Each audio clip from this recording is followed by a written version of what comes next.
Guten Morgen allerseits. Bonjour, je vous souhaite la bienvenue. It's a great honor and pleasure to welcome you to the Basel Rainforest Tribunal organized by the Bruno Manser Fund. Good morning.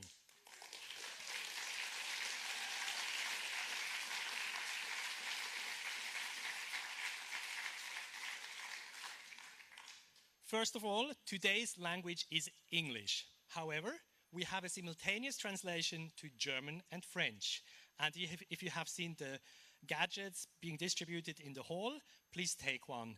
Channel 1 German, Kanal 1 ist Deutsch, Channel 2 is French. Vous trouvez la traduction simultanée française sur Canal 2.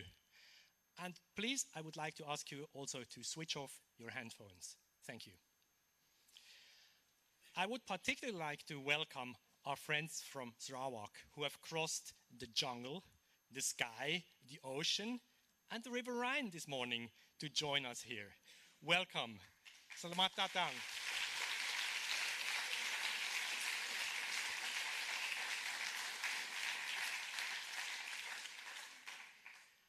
The Rainforest Tribunal is a political theater designed to deal with real events in the Borneo jungle that go back to the 1980s, the time when Bruno Manser first traveled to Sarawak.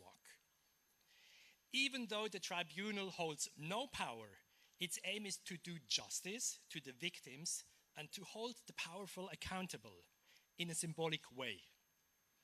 How can justice be done after all these years? William Shakespeare, the master of theatre, suggested a dramatical solution in his play Henry VI. The first thing we do, let's kill all the lawyers. I don't think we should go as far as that, even in a state tribunal. And I see many worried lawyer friends in the room today, so please don't worry. What we can during this tribunal is listen, try to understand, and then discuss and reflect on what we have heard from the witnesses and from the jury. I would now like to introduce the tribunal to you. Kaspar Müller, president of the tribunal, who will lead the tribunal. Kasia Wojcik, assistant to the president, who will keep the time. Jessica Merriman, clerk of the tribunal, who will keep the record. Now, please rise from your seats now to show respect to the tribunal. Kaspar, Kasia, the stage is yours.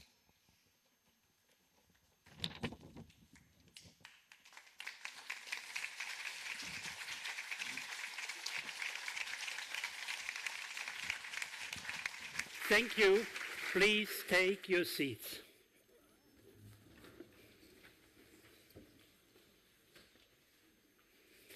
It is both an honor and a responsibility to chair the Rainforest Tribunal today.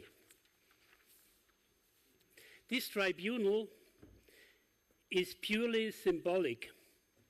It is a political theater. It is limited to questions asked by the Penang, and it addresses in no way issues of tomorrow's civil court proceedings.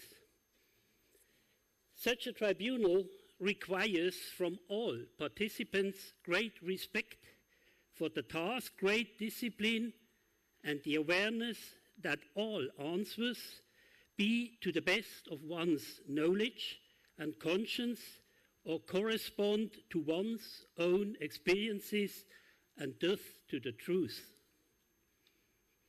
The purpose of this tribunal is to consider thoroughly investigate issues and questions which really matter to the Penang. The Penang have written a letter to the Rainforest Tribunal, and they asked the President and the jury that these questions and issues be thoroughly investigated and considered. They have put the investigation into our hands. We have received this letter this morning prior to the tribunal, and are now asking one of the community's representatives to read the letter to us. Please, Mr. Komeok, come to the stage and read the letter.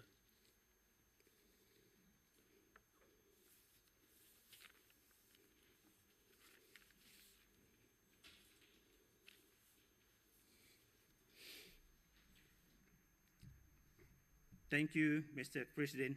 Bonjour, Janivun. As you see behind here, you see the text, it's in Penang. So because you don't understand the Penang, I will try my best. This is not my mother language. I try my best to read this letter to you all. To the Rainforest Tribunal in Basel, Switzerland. Requires for the investigation. Our forest is gone. Where is the money? Dear Mr. Chairman, jury, and the Rainforest Tribunal, we, the Penang leaders from the Limbang, Tutoh, and Baram watershed in Malaysia, Borneo, have heard with great concern that Jamilah Taib Murray, Sarawak governor's daughter, who is living in Canada, is suing the Bruno Mansa Fund for statement they have made in support of us and for the attempt to bring the proceeds of logging back to Sarawak. Bruno Mansa Fund has been support the Penang communities and work for the protection of our forests since Lucky Penang times in 1980s. For they fearlessly stood with us during our struggle is very difficult times and continue to do so. The governor's daughter has no right to complain and go to court. Her father, Taib Mahmud, is responsible for the destruction of the forest. He himself did admit that he gave her the money of start her multi-million-dollar business. She never lived in the forest. She left over 50 years ago and has no right to benefit from the proceeds of our land. We therefore ask the Rainforest Tribunal investigate the questions that really matter to us, Penang. Number one, what is the extent of the destruction of the rainforest in Sarawak compared to other regions in the world? How does the loss of the forest impact wildlife, plants, climates, and all human beings? Number two, why is the rainforest so important to us, Penang, and other indigenous communities? How did deforestation change our life? Why did the government not listen to us when we stayed blockade and fought to preserve the forest over all this year? Why have our rights over the forest not been recognized over all these years? Number three, how much money have been made from the destruction of our forest? Where is the money go? Who are the people who benefit from the destruction of our forest, and what is their rights to have destroyed our environment? Why are the profit from logging and plantation not returned to us, the forest communities? Number four, how can we secure the right over our land and future generations?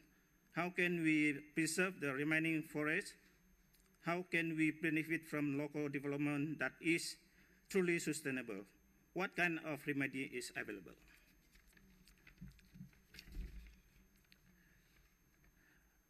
We would like to emphasize that this time has come to talk about remedy.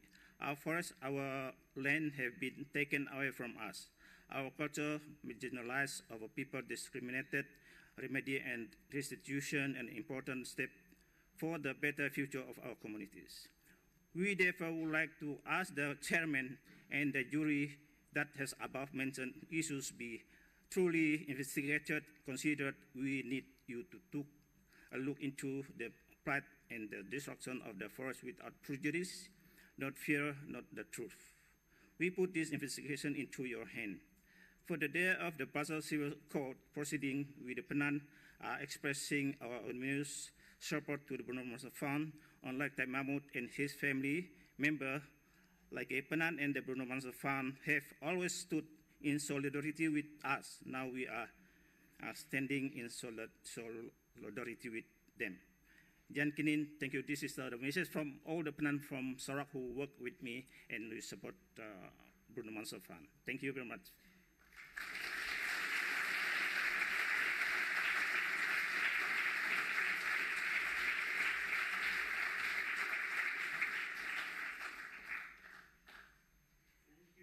Mr. Komeok.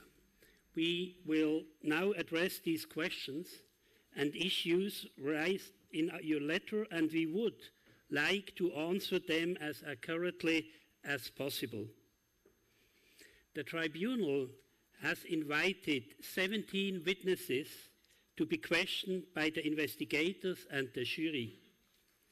The questioning is divided into the following 4 sessions, following the lead questions of the Penan. First session, the first session is witness examination of deforestation, climate and biodiversity questions. The second question deals with land rights and indigenous resistance to deforestation. The third session will deal with the economics of deforestation, and the fourth session will deal with the questions of are there ways of remedy. Each witness will have 15 minutes. I will, in my capacity as president of this tribunal, use the gavel to interrupt the questioning after 15 minutes. My assistant will keep the time. After all witnesses have been heard, the jury will retire for consideration and will then issue a statement which will be published on the tribunal's website. I would now like the jury to come to the stage. Please, everyone, rise from your seats to show respect to the jury.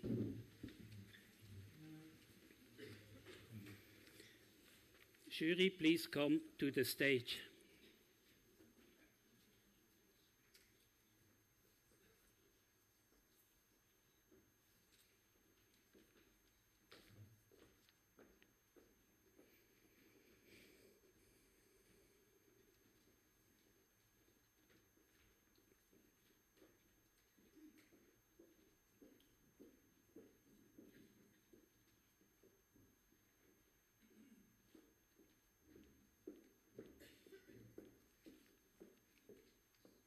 Thank you. Please take your seats again. It's a pleasure to introduce the jury to you. The jury is composed of the following 7 members. Cynthia Gabriel, she is lawyer and anti-corruption expert from Kuala Lumpur. She is the chairperson of the jury. James Bujang, he is a Penan activist from Sarawak. Nina Buri, she is lawyer and expert on business and human rights at HEX in Zurich. Woon Shiakni is lawyer in Kuching, Sarawak. Joe Lamb is a writer, activist and arborist from Berkeley, California. Harrison Now is a lawyer and former Member of Parliament of Param in Miri, Sarawak. And Charlie Holt is also a lawyer and Greenpeace legal advisor from London. Please refer to the tribunal program and our website for their full biographies.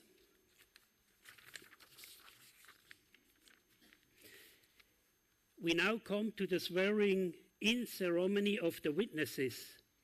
I now ask all the witnesses to rise from their seats.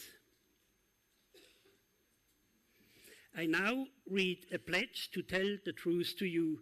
If you agree to this pledge, please raise your right hand and hands afterwards. I pledge to tell the truth, nothing but the truth. Please raise your hands. Thank you. Please take your seats again. The tribunal is hereby constituted, and I declare the first Rainforest Tribunal in Basel open.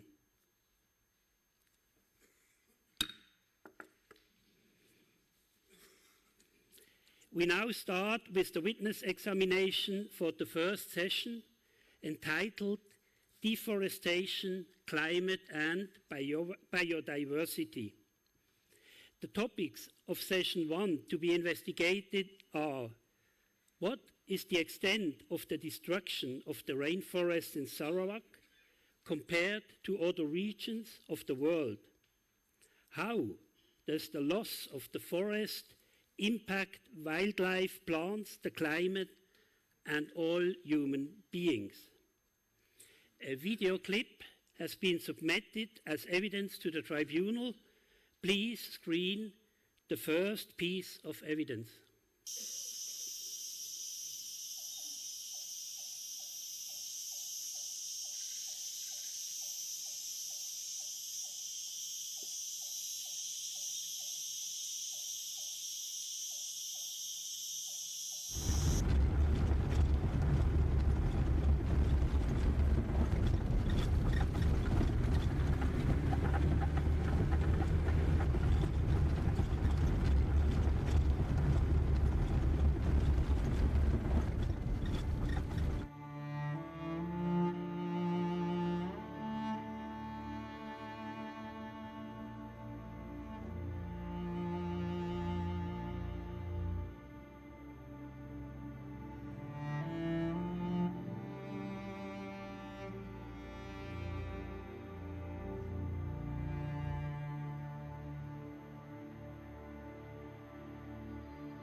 Swept through towns and villages, destroying homes. A seemingly endless drought has gripped parts of East Africa, pushing tens of millions of people. Worst fire seasons on record.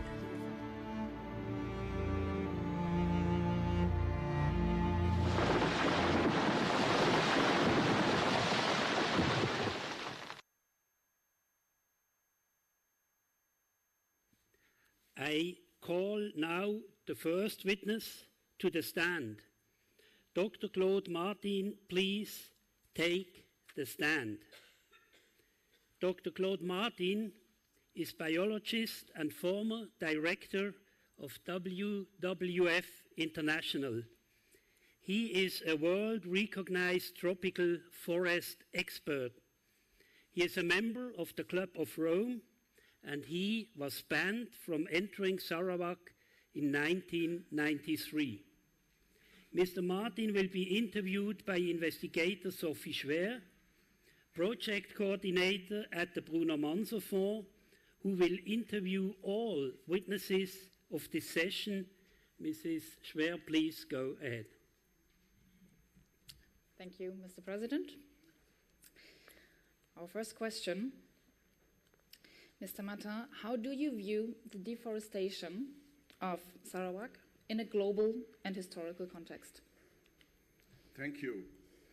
Thank you, Mr. President, honorable members of the jury, honorable members of the Penang community, ladies and gentlemen. I will give you a short overview of the situation of tropical forests as it is presented today and in historical context.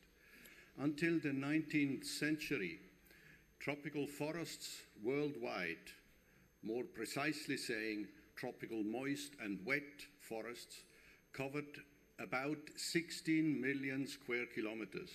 This corresponds to the area of the US and Europe without the Russian part in combination. So a very large area covered by tropical forest. This has remained more or less the same up to the 1920s, 30s, where some areas were lost, particularly between Myanmar, Vietnam, Thailand, for rice cultivation. But tropical forestry was not really an issue at that time because mechanized tropical forest exploitation was not yet possible, at least not in remote areas. This remained more or less the same until after the Second World War. After the Second World War, then mechanization in tropical forestry became possible through caterpillars and machinery into the remoter areas. And this is where the great onslaught, as we used to call it, really started. And the great onslaught kept on for the coming decades. First, primarily in South and Southeast Asia, not least in Malaysia. And it was in the beginning driven by the demand of tropical timber from Japan, because Japan was relatively close and Japan had a huge hunger for tropical timber, primarily in the construction industry for panels. So concrete panels were made of tropical timber, as well as for plywood and other things. This has put, not least, Sarawak under great pressure, commercial pressure, and this is how Sarawak effectively became the largest timber exporter in the world, which is absolutely amazing because the Sarawak forest area covers only about 0.7% of the total tropical rainforest area of the world. And it became the largest exporter of tropical timber. There are reasons why this was possible. First of all, because of the high density of dipterocarp species, which can be exploited. And it led to a very intensive exploitation of 10 and more trees per hectare. In Africa, actually, and in Latin America, only about 1 or 2 trees are taken per hectare, much less intensive. Another reason was poor soil, hilly areas that were prone to erosion, so that effectively up to 90% now of the former Sarawakian tropical forest area is devastated and effectively prone to desertification, if one can say so. Today, the situation worldwide presents itself like this, that about 30% of all tropical forest areas of these 16 million square kilometers are gone.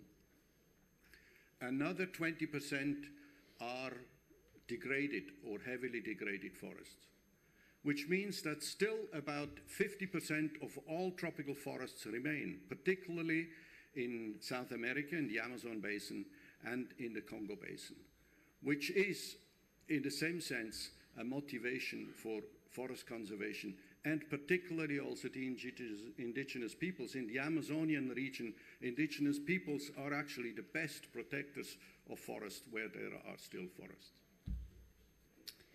What were the reactions from the international community to the extent of logging in Sarawak?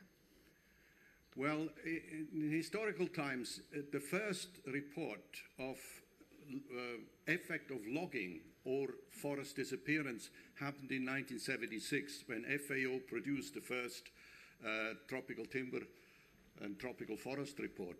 Amazingly, at that time, many countries did not know what their area of tropical forest was. Particularly Amazonian and African countries had no clue how large their area was, because there was no satellite recognition. But when this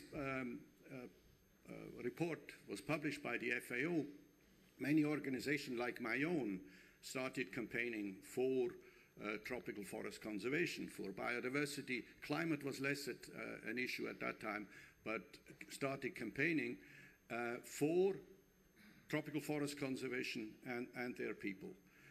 As a matter of fact, also Bruno Manzer's case became public, first through some articles in the German Geo magazine, then taken up by National Geographic magazine, by BBC and others, and this created effectively the pressure on tropical forest producers.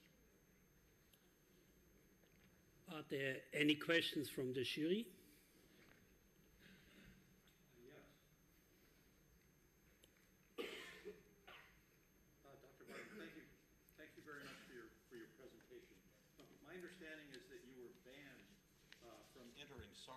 Can you tell us why it was that you were banned from entering Sarawak? Well, with the Bruno Manzer case, of course, the Sarawakian authorities, and for that matter, the Malaysian authorities, reacted vividly and quite aggressively, particularly at the Rio conference in 1992, where Prime Minister Mahathir was pointing at us and said to us, who are you to tell us what to do with our forests? So the reaction was quite vivid, and many organizations, Indigenous Peoples organizations and conservation organizations, were not welcome in Sarawak anymore. We had projects there which we had to disband.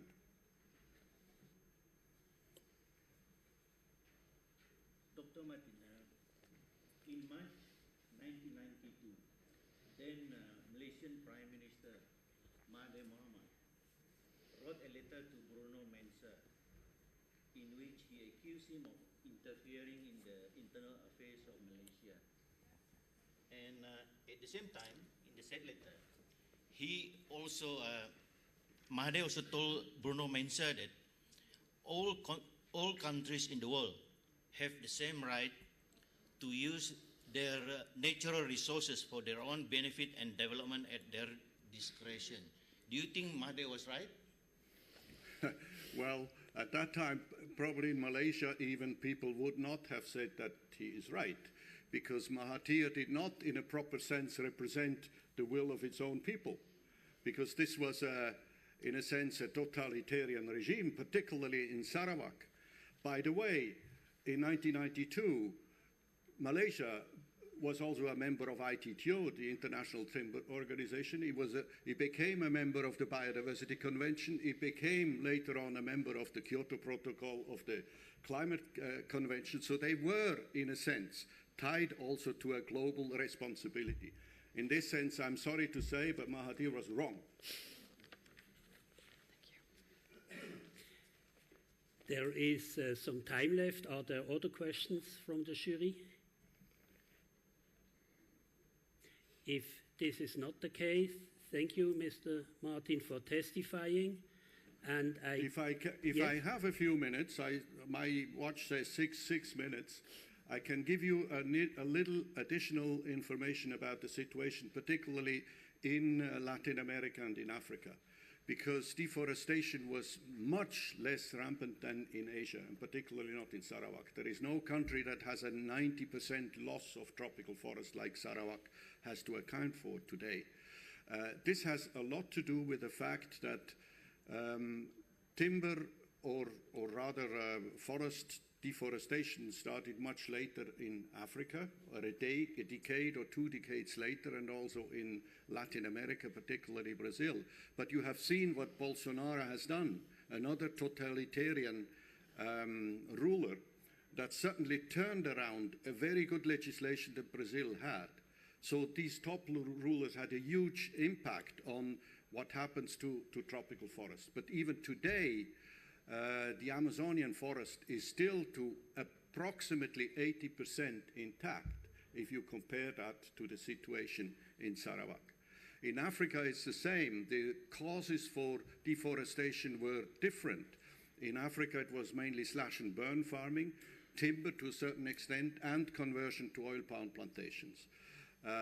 In Latin America, it is mainly outright clearance, not just selective exploitation, but outright clearance for cattle ranching and soy production. So these are serious reasons for deforestation as well. But the example of Sarawak stands out globally as probably the worst example of crime on tropical forests. Thank you. Thank you, Mr. Martin, for testifying. Thank you.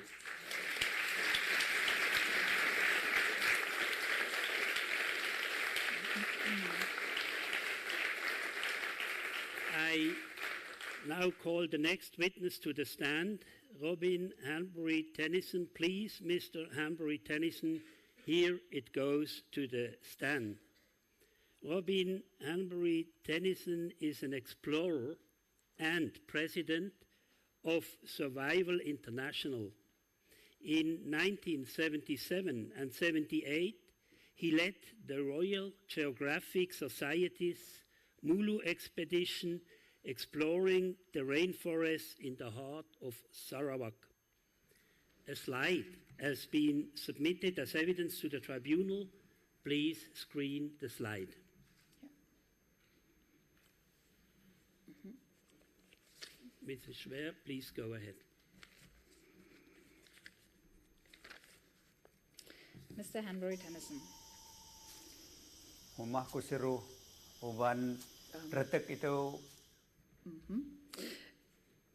Can you please share with us what did you find in the rainforests of Sarawak in 1977 when you first went, and what did you find when you went back? Thank you. In 1977, I was privileged to be the leader of what turned out to be the biggest scientific expedition ever to leave Britain, when I took 115 multidisciplinary scientists from some 10 countries around the world, 30% Malaysian and many other nationalities, the top people in the world, to examine a tropical rainforest and see how it worked. And the area that was chosen was Mulu, the recently gazetted national park, the biggest in Sarawak, very largely unexplored at that stage. We spent 15 months examining the rainforest from every angle, and in fact, my forest ecology group, examining how the rainforest actually worked, cracked the rainforest code. They worked out how rainforests actually exist. Before that, it was largely misunderstood that you had this wonderful biodiversity, this very rich environment, growing on what was effectively a desert, because when you cut it down, there was only a tiny bit of soil and all the nutrients were washed away. What we discovered was that how that can happen, how you can have all that biodiversity and richness on a desert. And the reason is that the nutrients are all held in the trees. And when you remove the trees, you are left with a desert. So that really began the whole rainforest movement worldwide, was part of that. And our scientists made extraordinary discoveries in this wonderful area, which contained every habitat from the montane forest down to everything except mangrove forest, but lowland rainforest. And they worked with the local people, the Barawan and the Penan particularly, and I allocated to each scientist a local person to work alongside them. And they found an immense number of new species that were undiscovered, and they probably by the end of our expedition, Mulu National Park was the best researched tropical rainforest in the world. Let me give one example of how they worked together. The top palm expert and rattan expert in the world, John Dransfield, from Kew Gardens in London. I sent him into the rainforest with a Penan called Lelo, 16-year-old boy, and he worked for 3 weeks. He came out at the end having raised the number of known rattans from 10 to 120, giving them Linnean Latin names. When he came back to base camp, he said to me, "May I spend another week, please? Because Lelo knows so much and I want to spend a time asking him to identify the plants." They returned after that week having identified 200 rattans and palms, not by Latin names, but by their use, their value, whether they were poisonous or not, whether they were edible, whether they could be used for making furniture or whatever. And John said to me, as indeed every other scientist said to me as he left at the end, "I am not the expert, the Penan are the experts."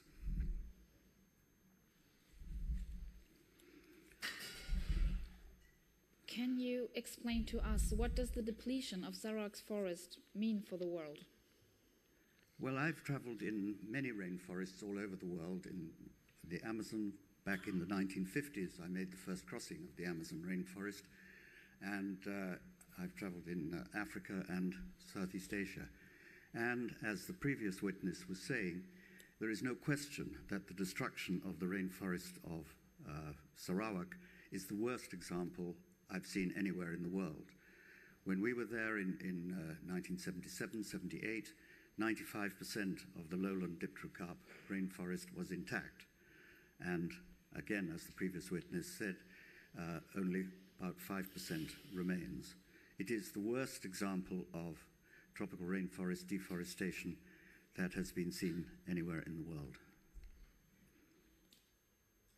Are there any questions from the jury?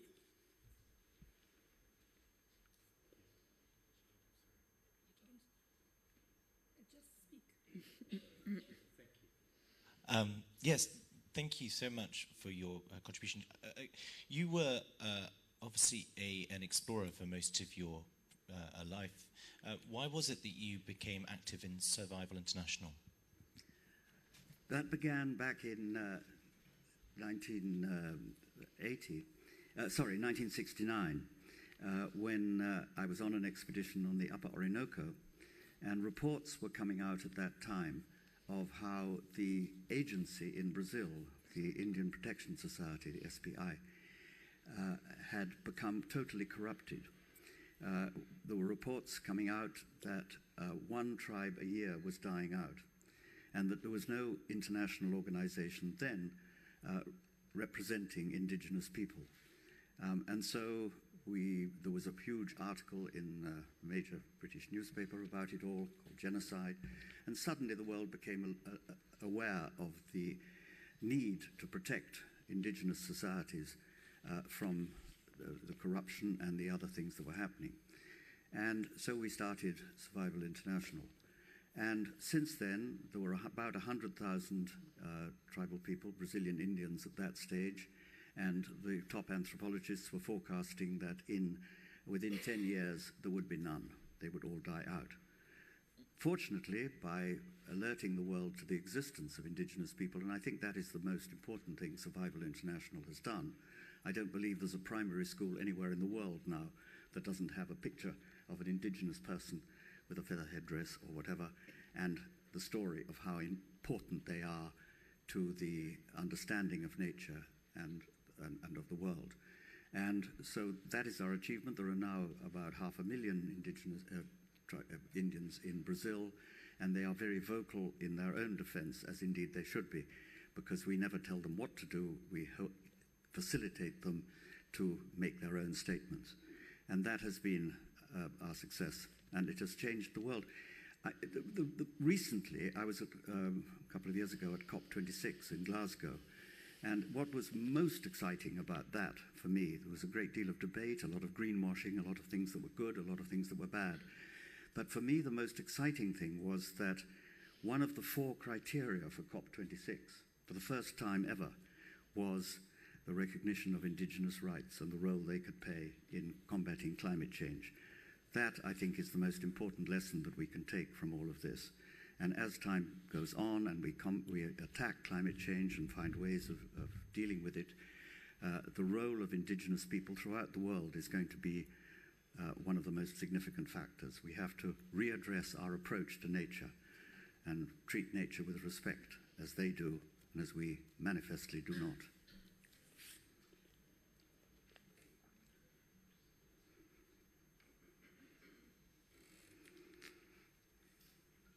There is another question from the jury.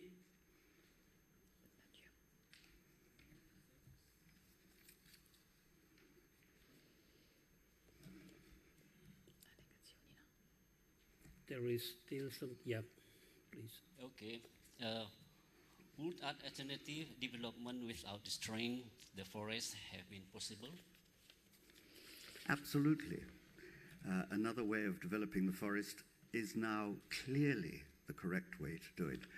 We demonstrated with our expedition back in the 70s how significant and how important, how diverse, how rich the rainforest was. And we asked the world to protect the rainforest. Unfortunately, we were unsuccessful, and the last 45 years have shown how rapid destruction can be if it's allowed to run unmanaged. The alternative, clearly, would be to manage the forest sustainably and to use the wisdom of particularly of the indigenous people of the Penan to make that be manageable. The Penan way of life, traditionally through hunter-gathering, was eminently sustainable, and the annual migration would leave the forest in the same condition as it was at the beginning. There is no reason why we should not harvest the forest and get the benefits of the huge richness and diversity of the tropical rainforest, and at the same time use the produce to benefit the people so that they can have the best of both worlds. there is some time left if there are other questions from the jury. What role should indigenous people play in the restoration of the forests? What a wonderful question. Thank you. Absolutely integral role. Our dream with the Mulu expedition was that after we left, there would be a university of some sort, scientific research there, and that top scientists from all over the world would again return to Mulu, and that the experts that they would sit at the feet of and learn from and cooperate with would be the Penan. This has not happened, but the knowledge is still there, and it is still my dream that proper scientific research will continue. It is nearly 50 years now, and our plan is that in the 50th anniversary of our expedition should be shown by starting something like this, where scientists and local people should work together, getting the best of both worlds and making it possible to benefit in so many ways from this last remnant of pure tropical rainforest that Mulu represents, and indeed to expand it and gradually to get rid of the palm oil plantations, as we are successfully doing around, and the new plans to expand, and to recreate the rainforest in a huge area. It is possible to do this. It'll never be as good as the original primary forest, but restoration of rainforest, and indeed temperate forests in other parts of the world, as I'm also involved in, is now a real possibility, and that is the future. Only by trees, planting trees and growing trees, can we really combat climate change. It is the most efficient way. There are all sorts of wonderful scientific methods being practiced and examined of carbon capture and storage, and all these exciting developments, which I believe have a big role to play. But everybody comes back to the main issue, which is that only trees sequester carbon effectively from the atmosphere and reverse climate change, which we all now know is the big disaster facing the world. Thank you. Thank you for testifying.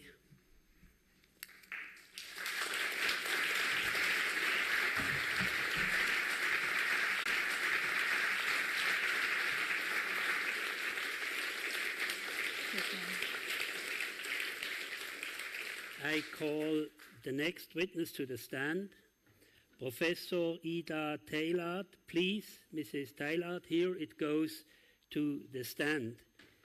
Professor Ida Taylard is a biologist and professor at the University of Copenhagen and the chair of International Work Group for Indigenous Affairs. Mrs. Schwer, please go ahead.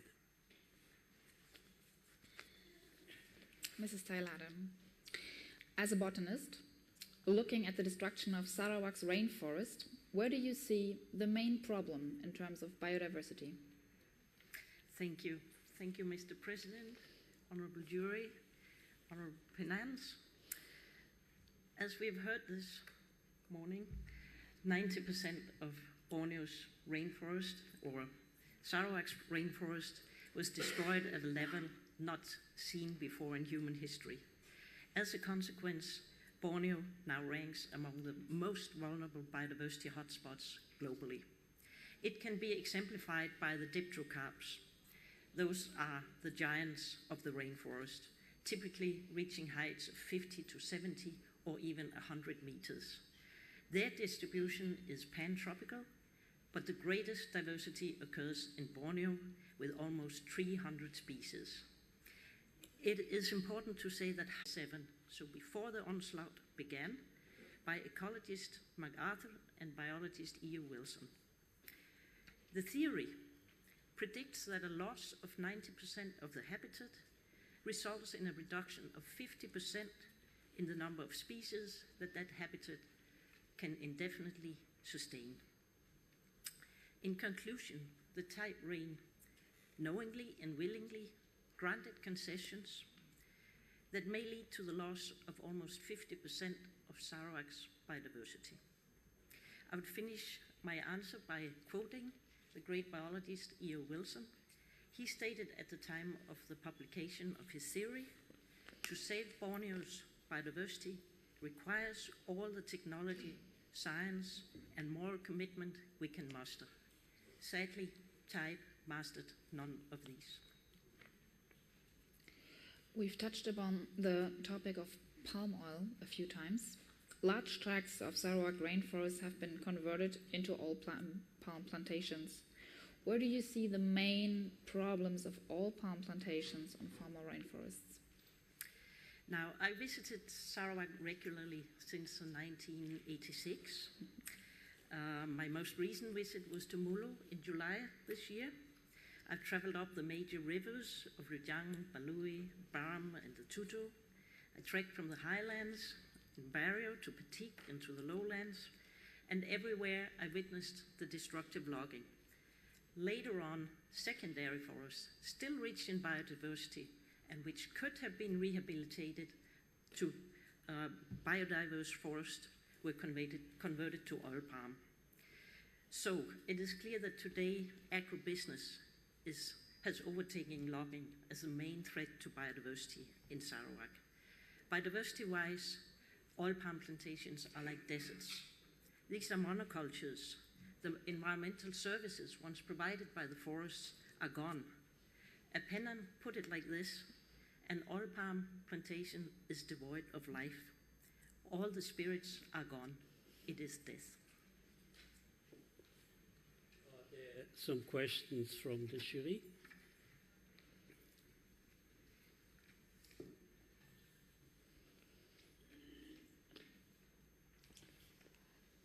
Thank you very much. Why do you, as a botanist and chair of an organization, chairperson of the International Working Group for Indigenous Affairs that advocates for indigenous rights, actually advocate for this issue of sustainability of rainforests? Thank you. It is true, I'm a biologist, and my PhD is in tropical botany. But during my visits to Borneo, I was fortunate to stay with the Kayan, the Kilabits, and the Penang. So I quickly learned, as has also been witnessed here, that the key to understand the biology of the forest, that was its people. Their traditional ecological knowledge is unsurpassed. Furthermore, science has shown us that indigenous peoples are the stewards of about 80% of the world's biodiversity. Research has shown that indigenous peoples are the most effective in protecting forests, and that indigenous peoples are often even better than national parks and protected areas. Furthermore, studies from South America shows that indigenous territories, when recognized, are the only barrier against deforestation in what we call the frontier. Yet, indigenous peoples receive less than 1% of the global financing for forest protection. So there's a mismatch between those best equipped to protect the forest and the funding. And I ask myself, why don't we support the indigenous peoples more? They are our best allies in forest protection. And the answer is that we are to be serious about conserving rainforests. We must protect, defend, and promote indigenous rights. Indigenous people's rights and biodiversity goes hand in hand. First, thank you very much for your testimony and sharing your expertise with us. I have maybe a bit of a critical question. We have heard now so much about shocking numbers, devastating numbers about deforestation in the region. But how can you exclude scientifically what role indigenous people themselves play in deforestation? Don't they also play a role, maybe?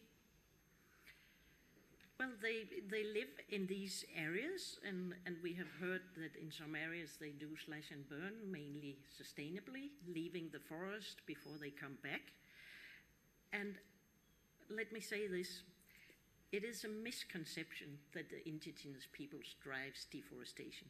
It has been successfully championed by governments and by the private sector with an interest in concessions. It is now more than a decade ago that the FAO published a documentation that agribusiness, industrial logging, and hydropower are the main drivers of deforestation. So with all respect, industrial scale timber extraction has proven detrimental to indigenous peoples all over the world. There's a word for this, ecocide, defined as the mass destruction of nature by humans. The independent expert panel for the definition of ecocide describes it, and I quote, unlawful or malicious acts committed with knowledge that there is a substantial likelihood of severe and widespread or long-term damage to the environment by being caused by those acts. Ecocide can threaten people's cultural and physical existence, and several studies have shown that ecocide has genocidal dimensions. Destruction of the natural habitat can result in cultural genocide by preventing people from following their traditional life. This is especially true in the case of indigenous peoples. Hence, several world leaders and scientists have publicly supported ecocide made an international crime. Indeed, many indigenous scholars already equals ecocide in the form of rainforest destruction, as we have seen in Sarawak with genocide. Thank you. There is some time left. If there are other questions from the jury. If this, yes, please. Thank you for all that very interesting factual data that you've provided us. But I'd just like to advance the question a little bit more on a more factual picture with regard to conversion of rainforests to palm oil plantations. What are we actually looking at in terms of destruction of rainforests? As you said, once it's gone forever. What is the impact of palm oil, which is a main driver of the Malaysian economy as well, to the sustainability of rainforests? Yes, I believe at the moment Malaysia and Indonesia is producing about 80% of the world's palm oil. So it's correct, it's economically very important in these areas. It's also the most damaging form of conversion of rainforest. Once you convert to oil palm, there is nothing left of the original rainforests. There's a number of other impacts, not only on the environment, but also on the livelihoods of humans. So oil palm plantations is followed by a suite of problems, which we know as problems with child labor, forced labor, minimum pay, problems with pesticides in the drinking water, siltation of rivers, and of course it's a major concern for climate, as well as such huge areas are being cleared for palm oil plantation, not only in Borneo, now also in Africa and Latin America.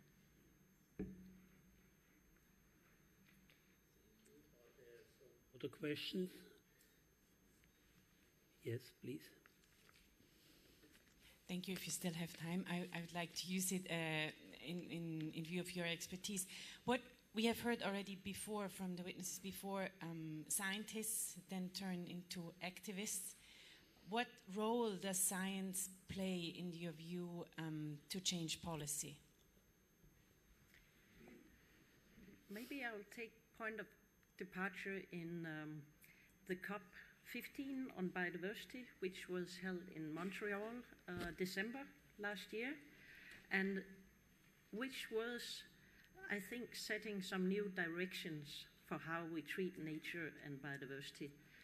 And here at the COP15, I was together with indigenous peoples from almost 60 countries in the world who had come together and traveled to Montreal to speak out on their knowledge on how we could manage tropical forests. And the positive experience was that if you read the text, the Kunming-Montreal Global Biodiversity Framework, you see that indigenous peoples, their knowledge and their rights are at the center of the agreement.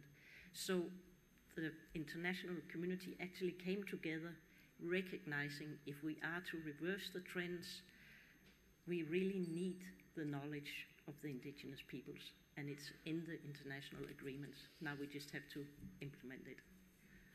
Thank you. Thank you for your testimony. We are now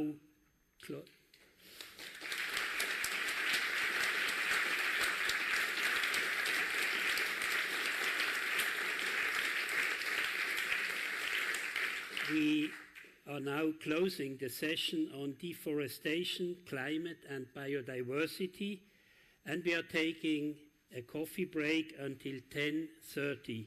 Please be back in time to continue with session 2 on indigenous resistance against logging.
Welcome back.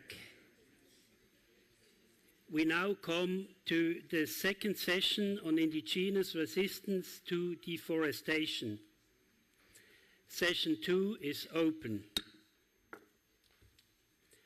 The topics of session 2 are: why is the forest so important to the Penan and other indigenous communities?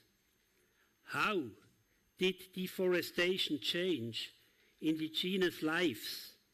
Why did the government not listen when indigenous communities staged blockades and fought to preserve the forest over all these years?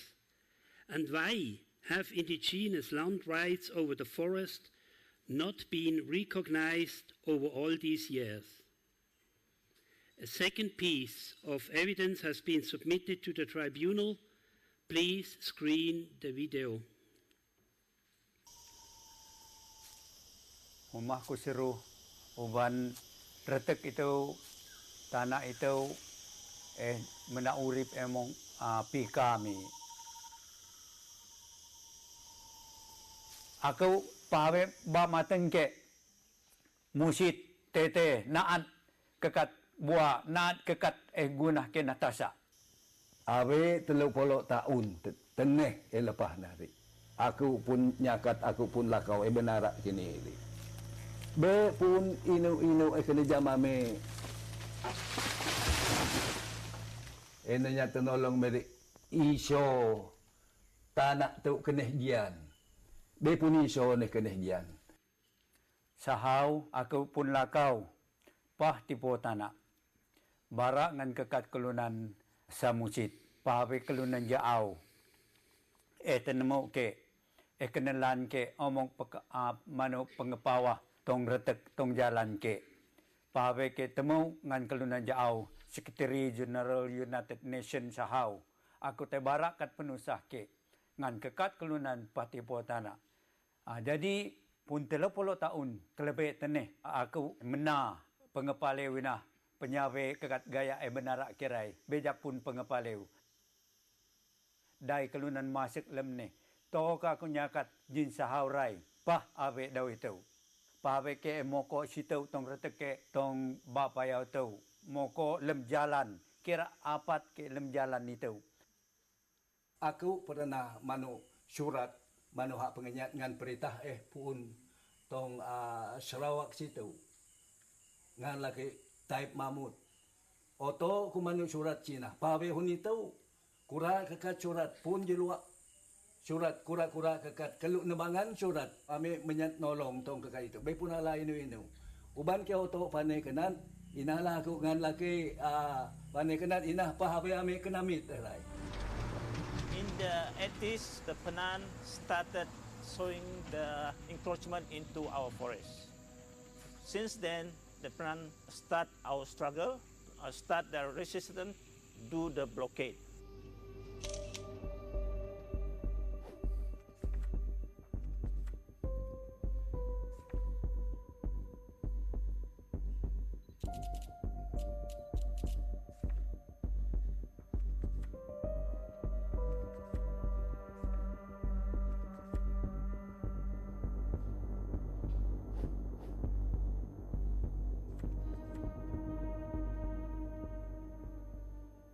One of the biggest problems that was faced by them was we couldn't get lawyers to represent the indigenous communities.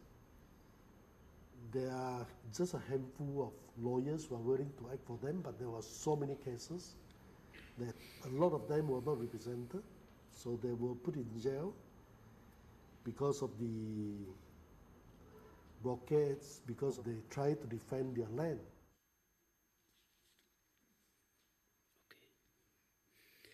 I call the next two witnesses together to the stand. Mr. Unga Paren and Mr. Mutang Tuo, please. Mr. Tuo and Mr. Paren, please take the stand.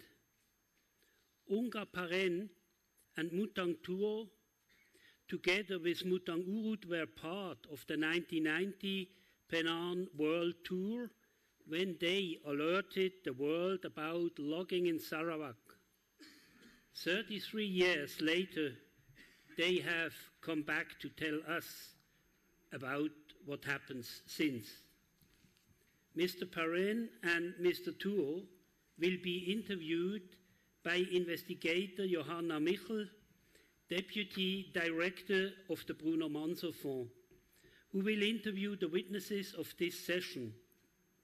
Baptiste Laville, the project coordinator of the Bruno Manso Fund, will translate from Penang to English. Mrs. Michel, please go ahead. Thank you, Mr. President. Mr. Perrin, Mr. Tuo, why did you go on the world tour in 1990 and did you reach your goals? Tua kapong unga pahan, tua kapong mutong tuo, hun sahau kitelo lakau tipo tana, kitelo lakau chu muun, uban ino kitelo lakau sitai. Pengalakau ame tong taun yah ibu pien ato pien polo rai, elakau ke rai, aku lakau mihin penusah ke tai tong usit. I went all this way in the 1990s to bring up to the outside all the trouble that we have. Tuju pengalakau ke na aku tuai menyat tolong jin kelunan usit. I went there, my first expectation was to ask for help from outside. Menyat tolong jin kelunan usit, uban ke cara panengan irah peritah tong Sarawak. Aina aku menyan, uban menyan reh tanah niat kingat menyan kelunan peritah tong usit citau menat lisensi laki taip mamut. I went to ask for help from outside because inside the country, the government of Sarawak was not willing to hear from us. So I was on this trip all around the world to ask for help from outside, to discuss with the government of Sarawak, and especially to ask to put pressure on the government of Sarawak to withdraw and to take back all the timber license. Tapi jin kelebe inah ni di ame mana be puun inu enanun esenwai ne ina doko ame pitah jalan kepe doko keme mapat. But we went back and we were full of expectation and hope. But in the end, I can tell you that we waited but nothing happened. So we had no other option left than to raise up blockade. Hun ame mapat bo kekat irah DO, boh kekat irah residen, boh kekat irah pengejaw polis, tuai. When we raise up a blockade, then people will listen to us. The people from the district office, the people from the official of the government of Sarawak, the police will come, and only if we do the blockade, they will listen to us. Jadi, hun irah netengah me, irah tuai tapi nakau, netengah kau, ubanino kau mapat. When we do blockade, first they come and they ask me, why are you doing a blockade? What are your problem? Hake bara, itu kekat ka perintah bara, ke kiwu kemajuan hak ke hake. Tapi ame penan ba ame kiwu kemajuan hijuk nanu kahana, ame tuai situ, menyan ame temukan kah perintah. Doko ke metak kelunan kepeni itu mai tuai nasaan hame tanah. So they say, why are you not following us? And he answered always to them, we don't want to follow the destruction of the forest. What we want is you to respect our rights, and we want you to pull out of our area. Ame penantau, be ame murib jininu inu, tanah tau ekene penoko me tau ekene menyan ka pakao itu doko ke tanah tau moko. Each time I have to explain to them, the money, we cannot eat it here in the forest. We need the forest for our daily life. The forest is the one that is giving us a living.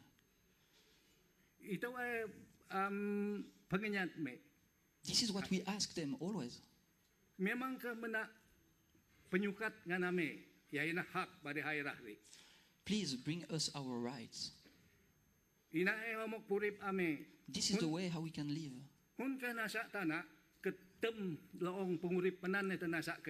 If you destroy the forest, we are not able to live.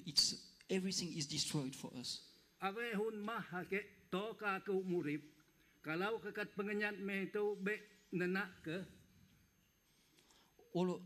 of the problems that I have, I try to bring it to you.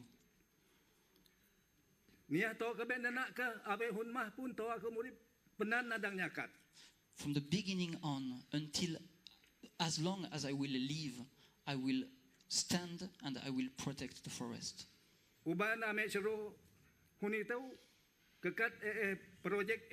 Kemajuan kunah ketau manu kelunan kari, manu kelunan matai, manu kelunan sakit. Because all what you are bringing to us when he discussed to the government, you bring us project. Your project, they are making us even more poor. Their project, they are making us sick. Hunina, aku seru, aku juk mihin laki ketua polis AF paningan ke kuna kini. Ke juk mihin ne tai tawin ba. Kau seru itu project dian, aku makit ba tuah kuat mesep. When we do the blockade, I ask to the policeman, come to the river with me. Look, this is muddy river. Do you want to use this water for drinking? Do you want to use it for washing? Of course no. Itu bejian. This is not good. Mematai anak, mematai redo, mematai kelunan, mematai rakyat ko. This river is killing our children, is killing our women, is killing our life. Ina ha ke togo ina. This is what I always say to the people when they come to the blockade. Thank you, Mr. Tuo. Mr. Paran, how is the situation in your community and how you fought for your land and against rainforest destruction has been over the past 30 years?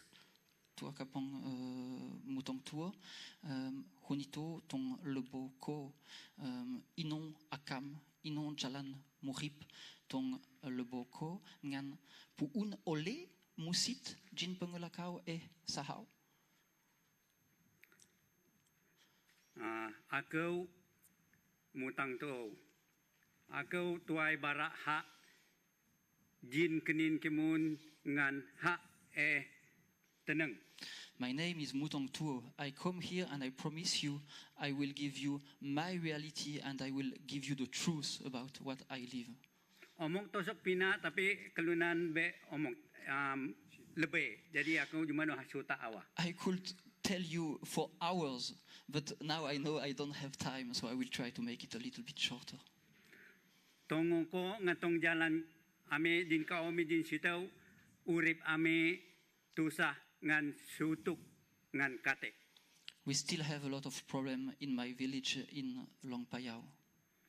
Anak redo tusah. The women and the children, there is problem. Irah perintah be menak penyukat ngan be menak kuasa ngan ame penan tong tanah. The government of Sarawak is not giving us the support that we request. They are not giving us the right that we need.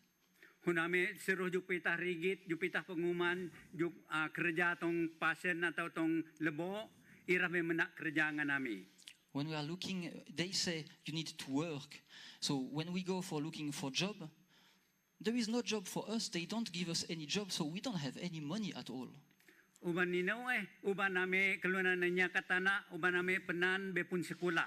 Jadi irabe menak kerja nganami. Why they don't give us a job? Because they say, they know that we are the penan, we are the one that are protecting the forest. So they discriminate us. They don't give us a job, and they don't give us even a proper education. Huname tai menyat kerja, irah mong ala ame kerja kuli esik awah ngan gaji esik, tapi sewa lamin sewa ba, sewa elektrik mahan. If we need to work, then we need for very, very bad condition with very low salary, and we don't have enough money for the rental of the house. We don't have enough money for buying the food. Hun mah me seruh mole uban be putung bayan ni kenan ame mulai tay tong retek anak redome. When we realize that we don't have enough money in the city, then what is left for us, we understand that our living place is not the city, our living place is in our village. Mulai tong retek tong jalan me ba me bepuun ba litut ngan tanah me betasa. But the problem is when we come back to our village, then we realize because of logging operation that the water is muddy, that the forest is getting lost. So it's very difficult. We don't have place in the city, we don't have a good condition in the village. Uban pengurip ame tong retek tong jalan me ame perlu ba mening.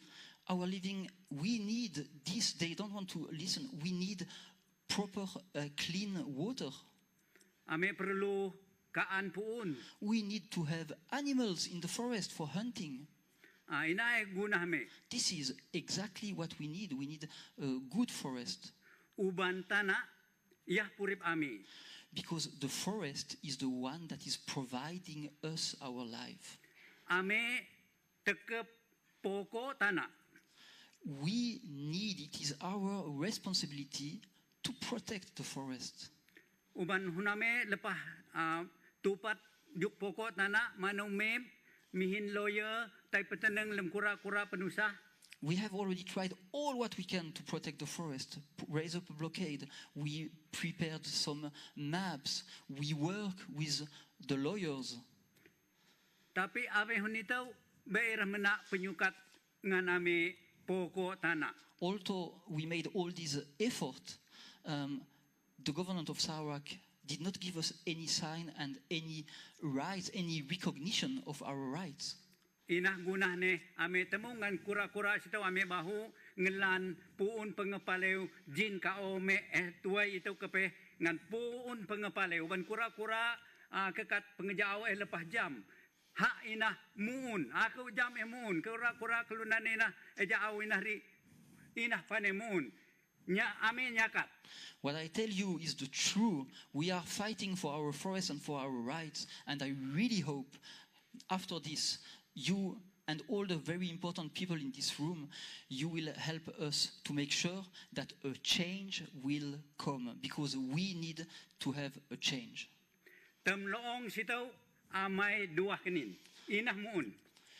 All of us together, we must be together. This.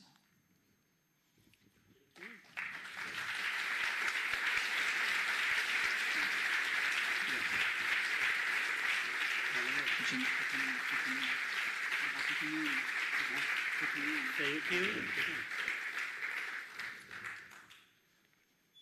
Are there any questions from the jury?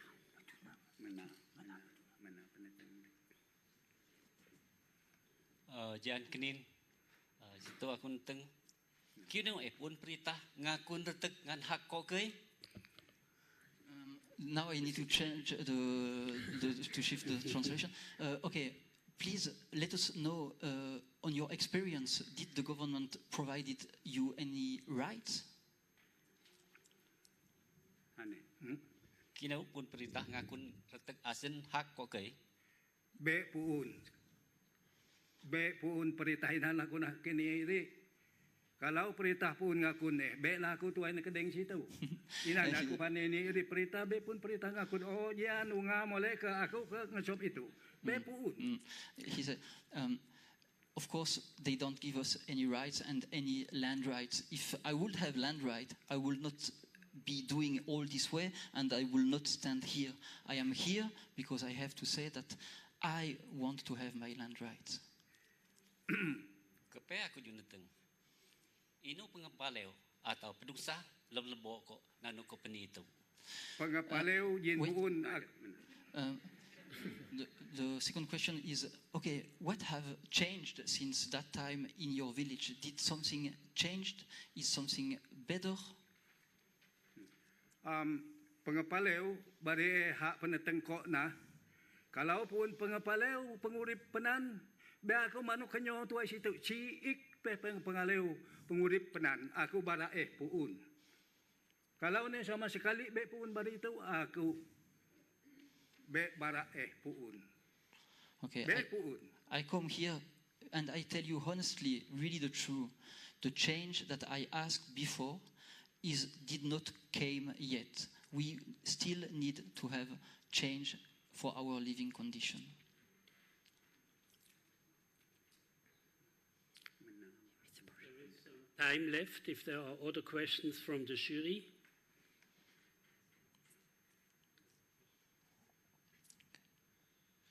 You went to the world and asked the world to help you. Do you feel that the world has helped, or do you feel the world has failed you? Sahau kepe, kau lakau tipo-tipo tanah. Kau mihin ha tipo-tipa tong sa usit, kau nyoho ira kelunan sa usit tuai nolong. Kau soru ira sa usit ira meneng, ira pun meneng e muun atau be.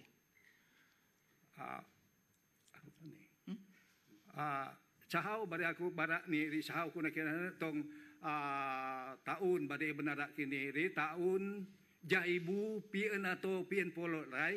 In 1990 I made to this world tour. Ina pe penusaha benarak ke ngan sitai rai.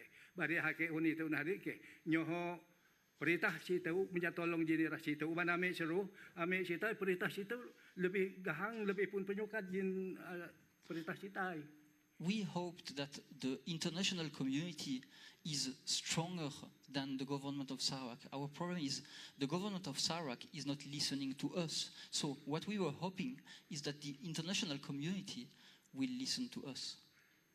Ame menyan ira perintah di situ naji menyan barak ngan perintah lem Sarawak menan lisin ciri ina batang-batang ha. Our big hope was to ask for the international community to ask the government of Sarawak to reject the license, the logging license. Tapi ame mana be pun ame mana nari kena jugjian ame makin cat. We waited, but nothing happened. Even worse, it changed for the worst. It increased. The logging activities increased. Makin kari urip penan. Our living condition get even worse, even poorer. Makin tusah urip penan. We had even more problem. Murip mero ba litut, murip beset ba litut. Our living condition, I can tell you, our living condition also with the water, it did not change and it was not much better. Ubanino irah be alaha. Be perintah alaha ira naan muau penan. The problem is that the international community was not able to put pressure on the government of Sarawak. So that's the reason why it did not change nothing for us, because a lack of pressure. Ina kepe mano aku tuai hunito. Kalau kiwu mun aku temukun. Now I am old and I need to bring a message. Tapi uban ino kutuai, uban aku jam honito kekat kelunan jinusit pun pina kelunan menengha. I come here again because I have this opportunity to meet all of you, all very important people, to bring up my message. Doko panengan kekat kelunan pina, menyan kelunan perintah di situ, panengan perintah tong Sarawak. And one time again, I need to redo my claim is, please ask to your government, ask to the international community to ask to the government of Sarawak to respect our rights. Ina doko amo ave hunito, pane kepe menyat tolong kenat kepe di situ uban. Cara muuna me penantolah moko lemnong ne punanu rena tanak be nak re. We come here again with the same issue, and we hope that now people will listen to us.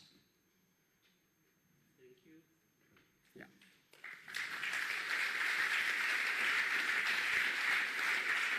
Thank you, Mr. Batislaville, for the translation. Thank you, Mr. Unga Paren and Mr. Mutang Tuo for testifying. Thank you.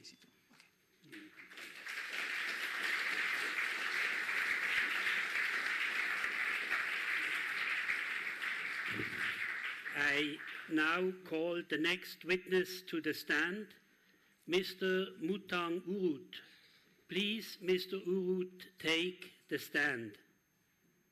Mutang Urut is a human rights and environmental activist who has been in jail for his activism.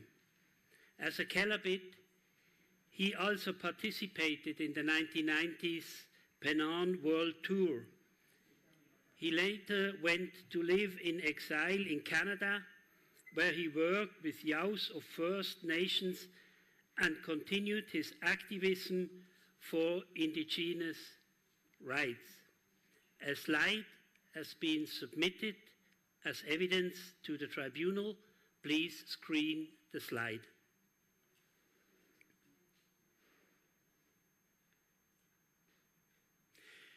Mrs. Michel, please go ahead. Thank you, Mr. President. Mr. Urut, you have been one of the leaders of indigenous resistance and were, as a result, arrested. Could you tell us the circumstances of your arrest and how it affected you?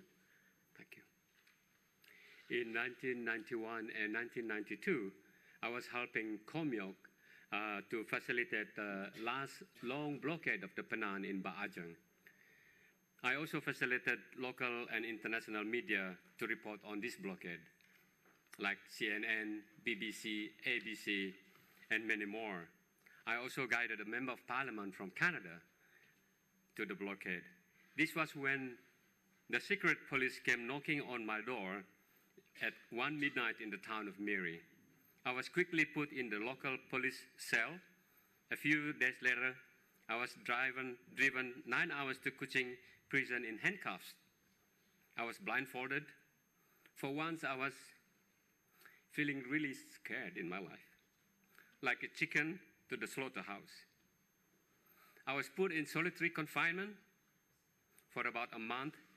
There I was interrogated night and day. At one moment, I lost my mind. I thought I lost my mind. I didn't know whether I was taking my breakfast or I was taking my dinner. One of the goals of my arrest was the government wanted to find out how they could open the blockade. In fact, there is a law for the police to be able to open the blockade and arrest the Penang. But they were afraid of the Penang's blowpipes because they were carrying blowpipes everywhere. It's not a weapon to fight people, but to feed themselves. Clearly, the strategy of the authorities is to harass and intimidate local communities. We local activists receive constant harassment and intimidation by the government. Many Penangs, many people from the blockades were arrested and put in jail. Nomads groups who have never been in the city were put in jail as well. Harrison Ngao, who is on the panel here, my mentor, one of the most well-known activists in Sarawak, has been arrested under the draconian Internal Security Act. One of our colleagues, actually, Bill Kayong, was shot and killed. How has being in jail affected me? It has made me even more determined to continue the struggle because I believe honestly in my heart of hearts that what we have done is not at all wrong, defending our own lands from being destroyed by logging. Thank you. When you say our land, isn't it state land? Do the indigenous peoples hold the official titles to the land they inhabited for generations in Sarawak? Our people existed in these lands for generations, hundreds of years before the government of Sarawak. We have names for all the rivers, for all the mountains, for all the streams, the animals, the birds, the insects, the fish, and all the plants in the area. How can this not be our home? We have so many myths, legends, and stories about our relationship to the land and how we connect ourselves with the land. This is our only home. What is not right is the unjust laws and policies created by the government, which give more official power over of our land to the logging companies and the oil palm plantations and hydro dams. This is how our indigenous rights are being trampled.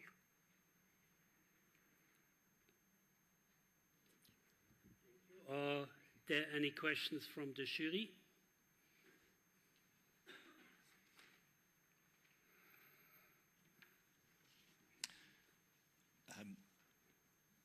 Yes, sorry. In your exile in Canada, you worked on youth projects with First Nations. What parallels do you see between Canada's First Nations and the struggle of the Indigenous people of Sarawak? There are so many parallels with Canada. How Aboriginal people in Canada has been treated unjustly by the colonial government of Canada until today.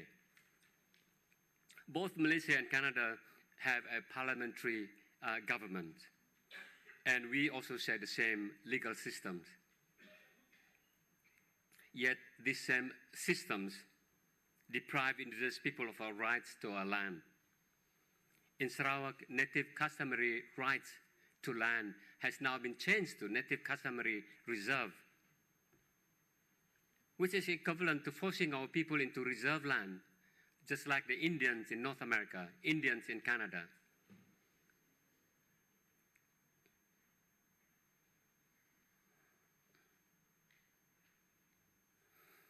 Besides, both the government of Canada and Malaysia treats its indigenous people with contempt.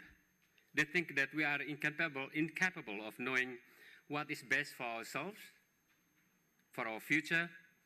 And this same attitude is manifested in the way they make unjust policies and the way they treat indigenous people in Sarawak.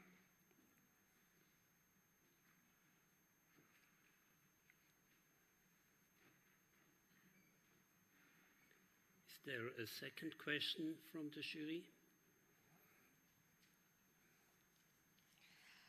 Thank you very much. Your sharing is extremely compelling and very chilling. It really reflects the state of Malaysian authorities around activists, and it is very unfortunate also to hear your personal testimony of being arrested. My question is also something that prompts me to ask if Sarawak indigenous communities have also benefited from logging. And as much as there are benefits from logging, are there communities who are quite divided on this matter over the rights to rainforests being preserved as opposed to enjoying the benefits of logging? And what would be important sustainable steps to keep the rainforest intact? For your first question, Madam, how do we actually benefited from the logging when our lands are destroyed? After logging, the landscape is like the bombed out hills and forests during the Vietnam War. It is the politicians and the multinational corporations, the logging company, that are benefiting from this logging, from this rainforest under Taib Mahmud, who was then the chief minister. They benefited from the rape of our forest. Instead, we are left into the dusty logging roads, and our people are relegated to menial jobs in the logging industries. Are this giving us real benefits? No. But we indigenous people are looking at 7, 10 generations ahead. How to protect this, how to protect the sanctity of our ancestral land. What benefit it can bring to future generations without destroying it. If we allow our land to be destroyed, where will we go? Our vision is not to destroy this beautiful, biodiverse ecosystems. Our intention is unlike the people from outside who wants to feed their greed for money. Divide and rule is the policy of the government and multinational corporations to weaken and destroy the people's unity, yet we will not stop fighting. Like indigenous peoples in the Americas and Europe, it took them 300, 500 years to fight for their land. I pray that we in Sarawak does not have to wait that long to fight for our ancestral territory. There is some time left for another question from the jury. As a follow-up question, I actually wanted to get some information on the next generation of Penan communities. After 33 years, 30 plus years of the world tour, and where are we in terms of actually putting the fight after many different chief ministers, many different change in federal government? Where is the fight with the next generation of Penan communities in actually protecting native customary rights? Could you provide a little bit of information on that? Thank you, Madam. I must say that the fight continues, and thank you so much to Bruno Mensa Funds for continuing Bruno's action with the Penan in Sarawak. And I must quickly say that for the first time ever in Sarawak, in Borneo, or in Malaysia, a rainforest conservation area has been given into the Penan and other native area, which is like 280,000 hectares because of the work of Bruno Mensa Funds and the Penan and other communities. I think this is a great success. For the young people, definitely young people are going into the direction of their education, into the urban, and even living culture and language. Currently, I have made a dictionary of my own people, and I am doing language revitalization for indigenous people.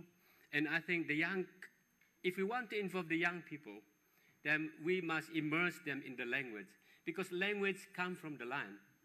If they don't know the language, they have no connection to the land. The land will be forgotten. The next generation will allow it to be forgotten, and no one will continue to protect and to preserve it. And it would be easy for outsiders to cheat and to seduce them to give up their land. So I think it is important to start working with the younger generation now, particularly their language. Is there another question? Yes, you've worked with the international community as well as domestic governments. I was wondering, given what we've heard before, why you think it is that the Sarawak government was so resistant to pressure from world leaders and from the international community? I think there is collusion both with politicians, people in power, and the multinational corporations. Therefore, it is not easy to undo that connection. And like Bruno said, money is the king of the world. And how can you undo that? I think that is a simple answer. And of course, everybody knows why. Thank you. Thank you, Mr. Mutangurut, for testifying. Thank you. Thank you.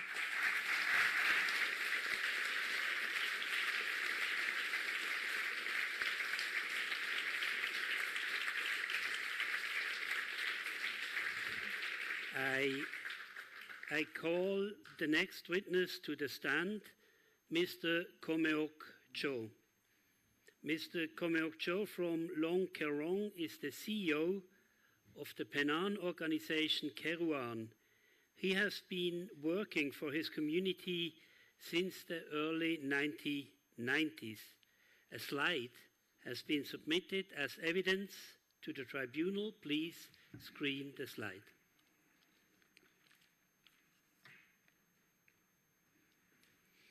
Mrs. Michel, please go ahead. Thank you, Mr. President. Mr. Komiok, could you explain to us why the Penang repeatedly staged logging road blockades to prevent the forest from being cut down? People often do not understand what's blockade are. It is a peaceful way to prevent the logging companies to encroach into our land. It is good to understand that the forest is valuable for our life, the plant life. It is better to understand this is the life of the plant for our struggle. So if you see behind me here, the history that the Bruno Mansa coming to Sarawak in 1994 to join the Mulu expedition. So later on he escaped to the forest. It was when he first time that the Penang people erected the dozen of blockade in 1987. Later on, hundreds of people get arrested. The community from Limbang and Baram were arrested. And for example, in 1989, when I work with the private sector, there are blockade in Long Blingan, joint venture with the Upper Baram and Lower Baram communities, the Penang community and the other ethnics. So during the blockade, there are 200 people arrested. And they put in the police truck and brought to one of the biggest log pond called Long Temala before they brought them down to Miri. Then later on, they checked all those who are arrested. They found that the women and their children among those who are arrested. It is a executed law. It's wrong. So they released 110 women and children. Then they brought 90 people to Marudi and put in the police lockup and proceed to the magistrate court. Because they cannot pay the bill out, so they bring them to Miri, they put them in jail. Well, one of the headmen from Longspigan, my uncles who released from that among those 200 people, he came to me. I do not know what's about the blockade. I don't know what's Bruno. When I saw, because I'm working with one of the bookstores, I saw on the newspapers, I saw Bruno, oh, this is the Englishman who protests, who support the Penang, then only I know what's blockade. And the headman brought me to the prison. I bring my Bible, pretend to be the priest. I bring the word of God to the Penang people. According to the word of God, don't against the government. I told them, this is the word of God. You have to fight for your rights. God will support you. Don't give up. I will look for people to support you. From that on, I walked 1 month's walk to the forest and see Bruno in the forest. I talked to him. These are all people. I saw you on the newspaper that you are behind these people. Please help. That is my message to Bruno. And he wrote a letter to me.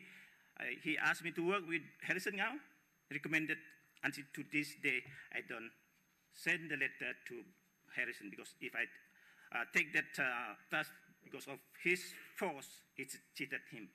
So because of this, I continue to help the people after out of the prison. It's the case is still pending until today. So in 1991, after I attended the CO training, I have a skill, I have an expert how to organize blockade without any weapons, without a spear, without blowpipe, without kill anyone. I organized a blockade in Upper Sega, where my brother get arrested. It was 91 until 1992. It's 9 months long. It is organized by me. The photos outside, this is taken by me at the blockade. So that is after. Later on, less than 1 year later, because the blockade is dismantled by the police, the military, then nobody get arrested. Then I organized another blockade in Pasabatu. It was 8 months long, so I'm stay with them, even though I'm the island, what they eat, what is the culture, and we have a prayer. This is the blockade that is, we block the road, this is our church. Because of the our belief, we believe in God, even our ancestors believe in the spirit of the forest continuously. That's why we stay for 8 months. It was January 1993, the setting up the blockade. And it was 28th of August 1993, the hundreds of police and military arrived from express that was from Kuala Lumpur coming, and they used the bulldozers, and they used the tear gas and used chainsaw, and they just throw the tear gas at the beach of the people, then arrest 4 people. At that time, I'm hiding in the forest. I called Bruno from the mountain. So I always take information from the blockade. So later on, when the 4 people get arrested, that on the way to brought them to Miri, they found 5 people on the road. It is wrongdoing that the police just arrest the people who were not involved with the blockade. They arrest them. And they brought to Miri. Luckily, because I know this, I looked for the lawyers from Cebu, and we have the good lawyers, then they can. And later on, the last blockade, that is 1994, the logging is continue want to log into my forest, my village, because they know that I'm the wanted person. They want to kill my forest. They want to destroy my forest. We organize the blockade, then there are 4 people get arrested. During that blockade, they brought to prison in Miri.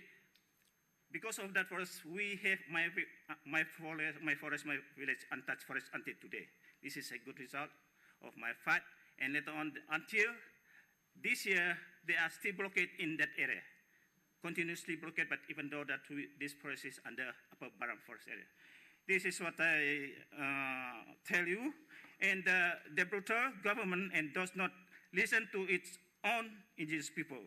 The government protect the destruction of logging and oil palm expansion, but abuse of basic to live in our traditional forest home. At a different time, we are wanted being pursued by the government for our action to protect the rainforest and Penan human rights.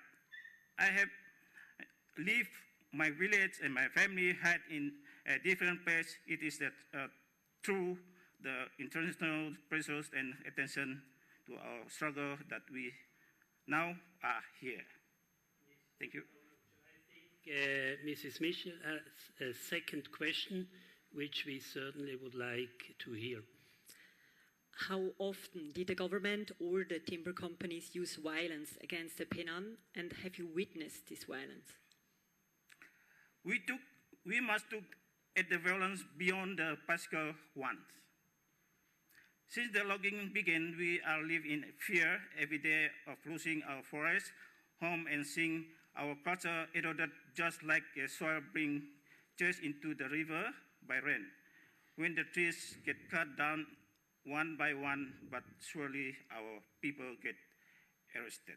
We receive verbal abuses and treat frequently, and our way of life is drastically affected, and we suffered undue harass as more and more of our forest is logged. Thank you. Are there questions from the jury?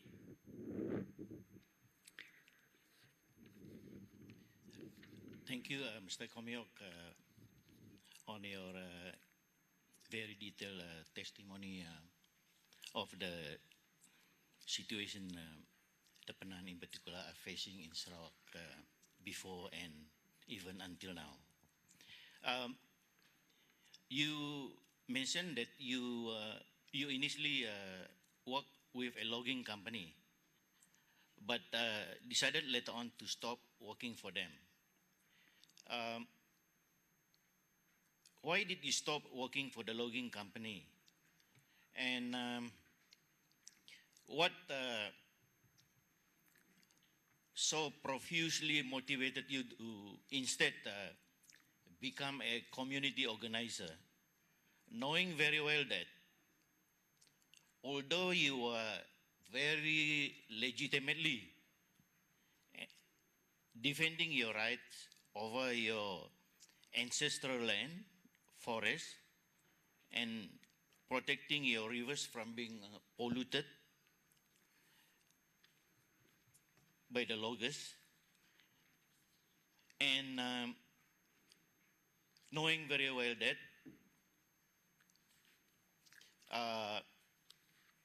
you would be facing, as testified by Mutang, the previous witness, you would be facing daily intimidation, harassment, arrest, detention, and even kill, as was the case of Bill Kayong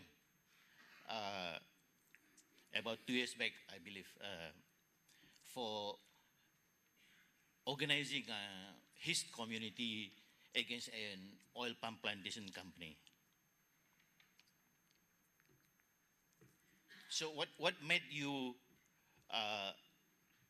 so motivated to resign from the company and instead becoming a community organizer, helping to defend your land and your people and your forest? Thank you for the questions. I left the private sector because when I saw the damage caused by the logging company to the environment and our communities, I could no longer pretend that everything is well. 1991, I was attend a one-year training to become a community organizer. From then on, I working full-time to defend our rights of the Penan. Working closely with Bruno Manser, he is my friend, I'm here with him. So I work with now continuously his work legacy to work with support of Bruno Manser Fund. With the experience and the knowledge I acquired allowed me to lead the struggle of the Penan people. I represent the Indigenous people, network, and various international conferences.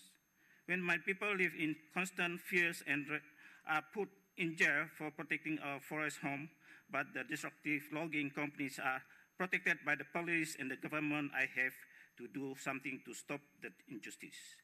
For the day one, I decided to stop with working for companies and support the fight of my people, the Penan. Is there another question from the jury? Thank you very much for your testimony. I was wondering, you mentioned Bruno Manser several times and also the role he played in organizing the resistance, and you impressively described the different blockades over time and that they still continue. Maybe can you say a bit more about the role he played as an outsider coming from so far from Switzerland, and also maybe more generally today, what is needed? What kind of support is needed for organizing this resistance? Because it's quite tricky and quite a lot of logistics. So what support can you and your communities use? What would be helpful? I was inspired by Bruno Manser and its strong spirit and dedicated to let our voice hear far and wide. Bruno Manser, a foreigner, come all the way to save our forest and campaign for our rights. As a Penan, I have to do my part to raise up the task. Of course, Bruno Manser is not the one who would force us to do the blockade, but it support the Penan because one of else was the because there's no other else. There are no other people else can support the Penan. So, as foreigners come to help us, I'm the Penan. I have to do my task. I continue to speak out, to campaign and organizing the community. I'm straight away coming to the forest. I really work with the grassroots. That's why the Penan struggle, since I'm here with Bruno until today, I'm strong with the people. All the people behind me is support Bruno Manser Fund. All of you, that's all. Thank you. Corneo Cho for testifying. The time is over.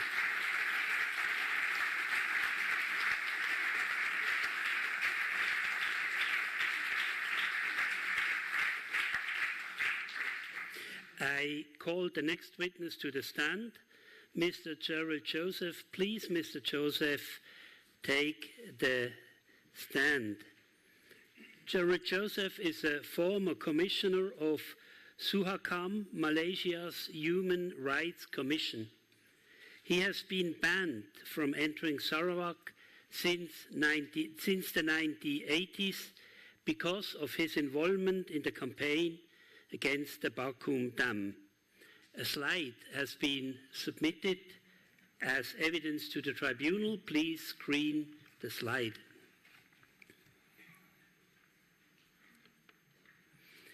Mrs. Michel, please go ahead.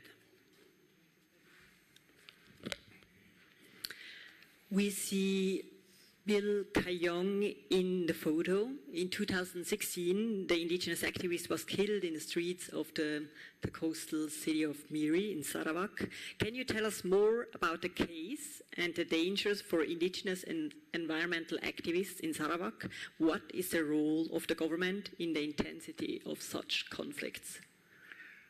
Good morning, His Excellency Mr. President, Honorable jury members, indigenous leaders from Sarawak, friends. No one should be killed for standing up for any rights.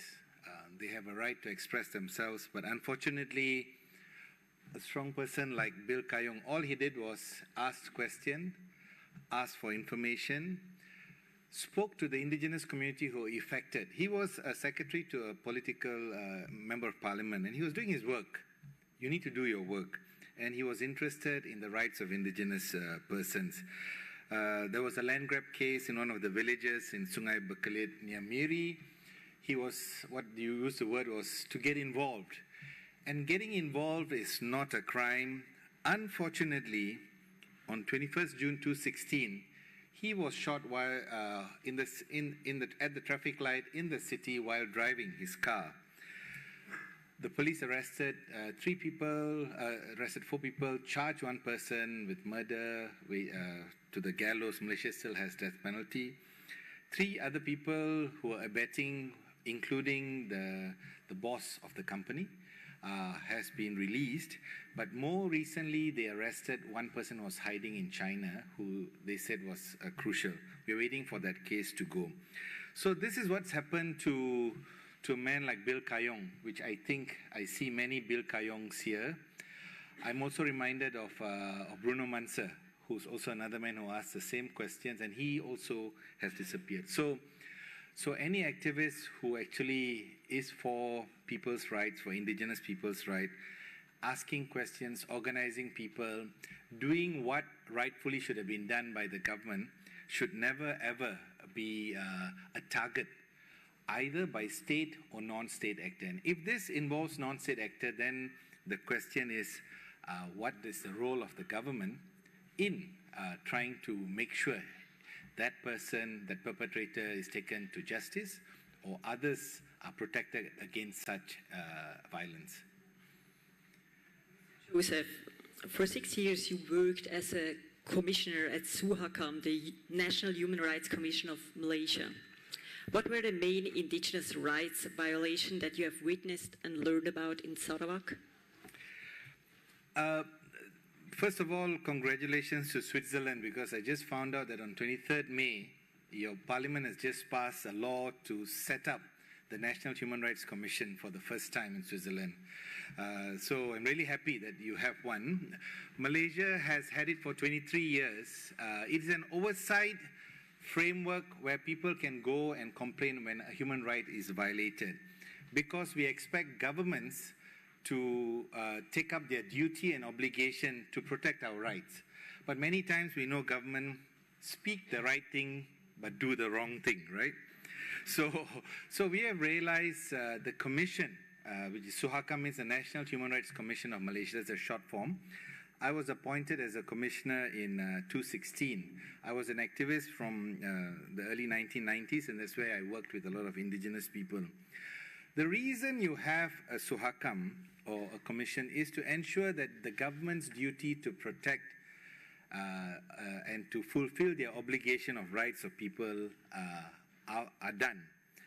So what are the matters that the governments have failed, or the rights that are violated, is what is of interest to a body like the Commission. I completed my term last year. Amongst the complaints that come to us, in my period there, I think 184 complaints were received officially on indigenous people's matters. Of that 184, 14 was specifically taken up by Sarawak NGOs and indigenous community. A Human Rights Commission is empowered by law to have the powers to investigate, to subpoena, to do inquiries, to come to conclusion on its own, outside the legal framework of the police, the courts. So this is what we do. When I was a commissioner, we used to take up the cases, go right down to the ground to get what's really happening. So the story of Bill Kayong came to us, but it was already in the police and the court, so we monitored what was happening there. That was of interest to us. Amongst the types of violation of human rights that of interest was, of course, logging, land rights, land grabbing, development issues that impact people. I think you heard the example of milk tea. In our language, you call it teh tarik, you know. A river should be clear like Rhine River, where I saw people swimming yesterday. But there you have to swim in milk tea water. And this has been happening for the last 30 years. I don't think the water has become clearer. It's still the same. Poverty, education, there's also issues of statelessness. There are indigenous children who are born, some or other never got registered, and until today, they have no identity card, which means a lot of their services get impacted when they go to a department for help.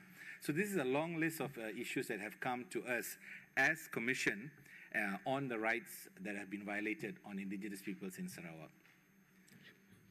Thank you. Are there any questions from the jury? Please. Yeah, Mr. Joseph, we heard that you are banned from entering Sarawak. So how does this ban affect your work as a Human Rights Commissioner? Okay. So when you will be appointing your commissioner soon in Switzerland, so the law will provide for an independent framework to appoint commissioners, and this is appointed by the highest body. So I'm a state official appointed. I was there for 6 years. So as a state official, you should have the right to investigate any matters in any part of the country. But unfortunately, in Malaysia, Sarawak has a different legal framework because they were an independent nation. And then together with the West Malaysia, with Sabah, we formed the new nation Malaysia in '63. That gave them some autonomous powers. And I totally like that they have that autonomous powers. But abuse of that power is what should not happen. And immigration powers is one of that case. You may not understand, but it's like from Basel, you're going to Zurich, you need to use your passport or your identity card. So for me, if I travel to Sarawak, I'll be given 90 days social visa visit to Sarawak, which is part of Malaysia, which is fine. But we are blacklisted because I was doing work in the mid-1990s on another campaign called the Bakun Dam, a huge dam that is now already built. And I think that time there was a campaign in Switzerland because I think the company that originally got the project was, it starts with AB something, I forgot. There is one of your big company. ABB, yes, ABB, yes. So but then after the campaign, they pulled out. So that was our work, to go up and down the river to talk to indigenous people on their right to know about the development. And this is the saddest part.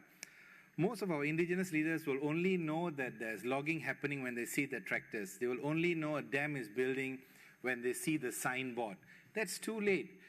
Why aren't people respected as participants of a development project? In Malaysia, federal, state governments decide and inform us, this is what you need to do. And this is why there's a long list of people who are on the blacklist, who cannot go in when you're critical of the state government, and that has impacted me even as a commissioner. Shouldn't have been. I should have been allowed in. In my 6 years, after much negotiating, I've gone in only twice. For 3 or 4 days, visa was given to me, and that really impacted my work. And I think it shouldn't impact anyone traveling for work on legitimate human rights issue. I think it's okay to dissent. I think it's okay to be critical of any government, because no government is perfect. You will bound to make mistakes, but it's good if you can hear this critical input from a variety of actors. Thank you.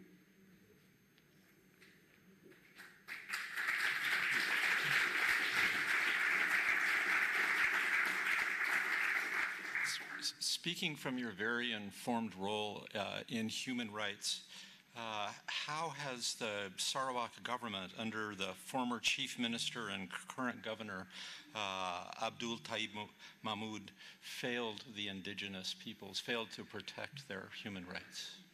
I think while we have a name and a face like the former chief minister, I think it's the position of power of the head of government.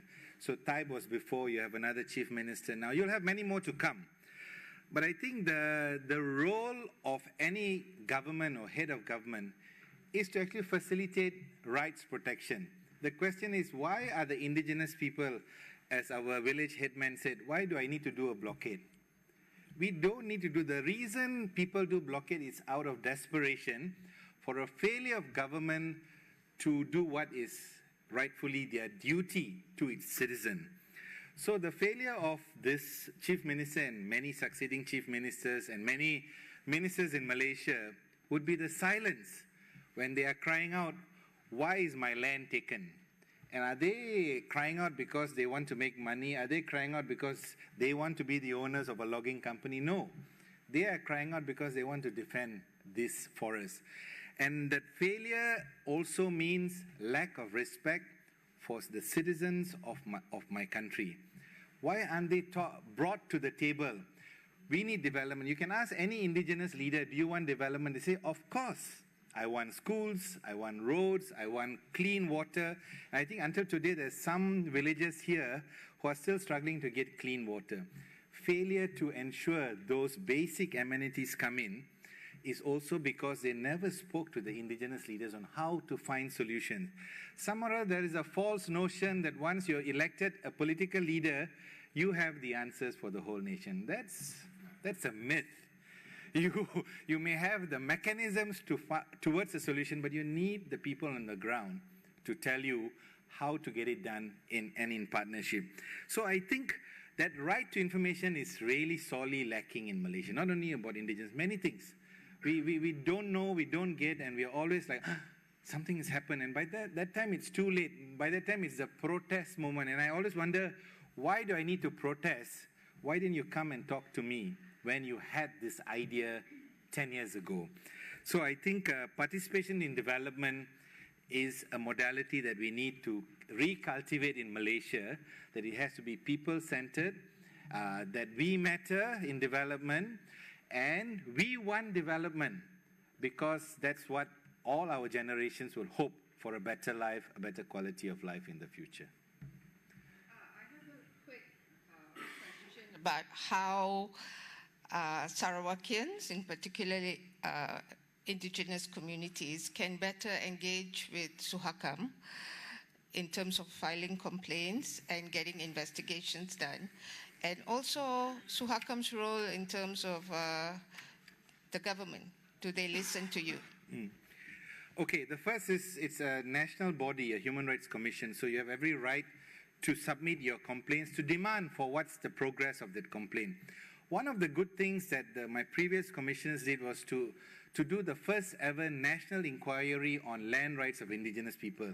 It's a thick report with 18 recommendations for reform, which was accepted by the federal government. The implementation is a question mark. I think that goes to the Ms. Chair's question on the implementation. Every Human Rights Commission's role is to investigate, to come to conclusion, and to submit recommendation. Governments need to take this up, and I think our friends in Sarawak and our indigenous communities need to be loud to shout down government if that failure to implement the very report they have taken on board. I think Sarawak is a huge land. It's bigger than West Malaysia where we live, and you need a lot more resources to move around, and I think Suhakam should be much more present outside. I think we only have one office in Kuching. You need to have many more people in the interiors, especially to know what's happening in the Penan area, what's happening in the actual logging sites, in order for human rights not to be delayed, and by the time we arrive there, the violation has already happened. Thank you. Thank you for testifying, Mr. Chosen. Thank you.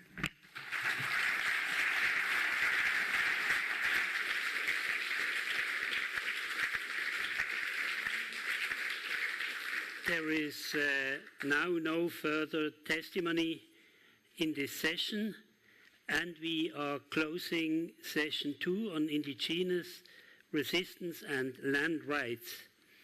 And I'm now inviting you for lunch. Please be back at 1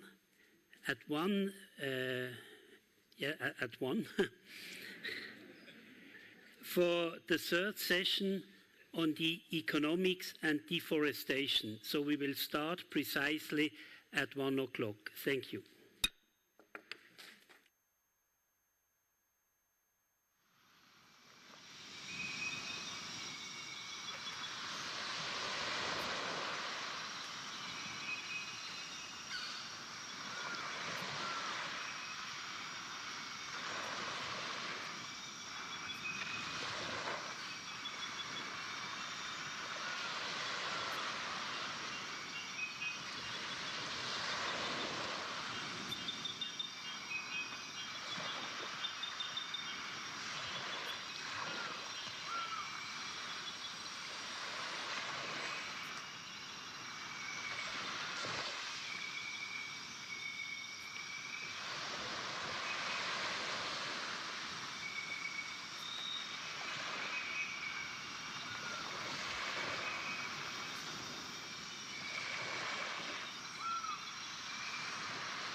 We now come to the third session with witness testimonies on the economics of deforestation. The topics of session 3 are: how much money has been made from the destruction of the forest? Where did the money go? Who are the people who profited from the destruction of the forests? And what is their right to have destroyed the environment? Why are the profits from logging and plantations not returned to the forest communities? We start with short video clips that have been submitted as evidence to the tribunal. Please screen the video clips.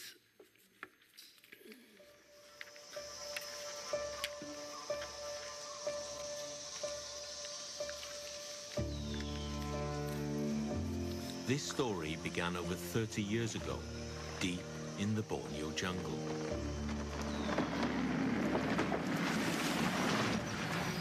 With an unlikely friendship between a Swiss environmentalist and a local tribesman who united to lead a rebellion to stop the logging of the land.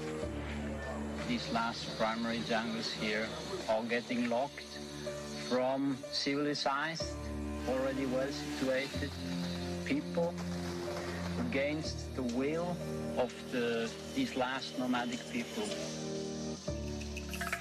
We have been in the forest, in the jungle, and these are our properties. And when people come in, it is like they're coming into our house and steal and take things away without our permission. As the stakes grew higher, those on the other side began to fight even harder, as one of the friends disappeared in the jungle, never to be seen again. And the other was forced into exile far away. How can a civil servant amass a personal fortune of $15 billion? Easy.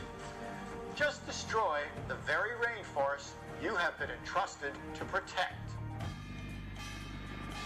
That's the charge being leveled against this man.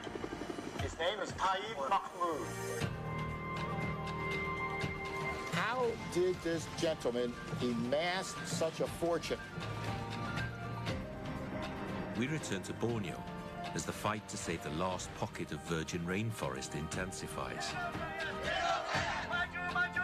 And we follow as the battleground moves onto the international stage. Everyone knows there is huge corruption involved in the tropical timber business. Interpol has estimated that more than $30 billion are laundered a year. We have to tackle this system and we have to follow the money. My family and myself are doing well.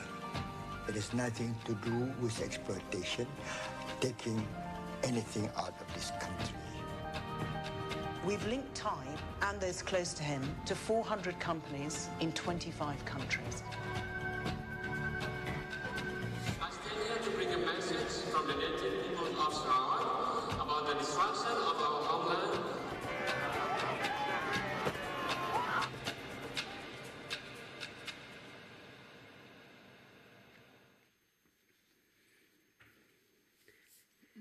On July the 10th, we invited Sarawak Governor Abdul Taib Mahmoud to attend the Rainforest Tribunal as a witness.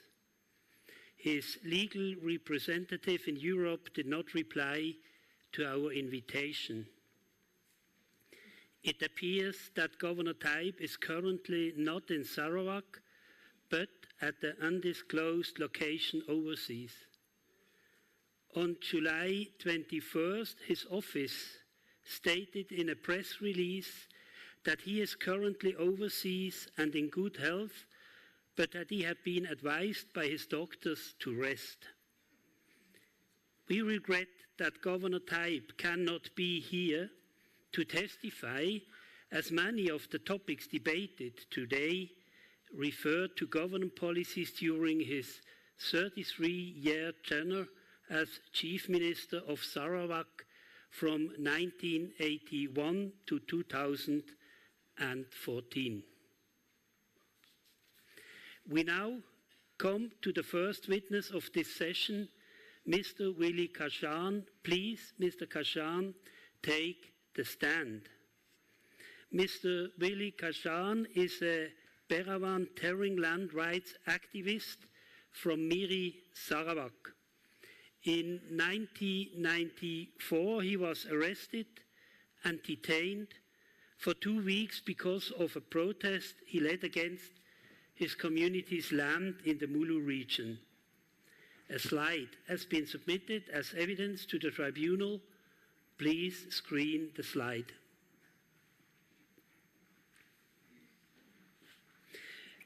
Mr. Kajan and all other witnesses of this session will be interviewed by investigator Lukas Straumann, director of the Bruno Manso Fonds.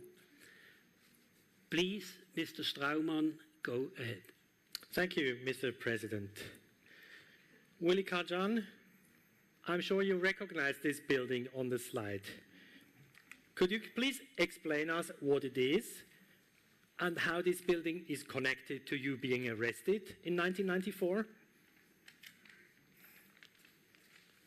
Good afternoon, Mr. President and jury, ladies and gentlemen.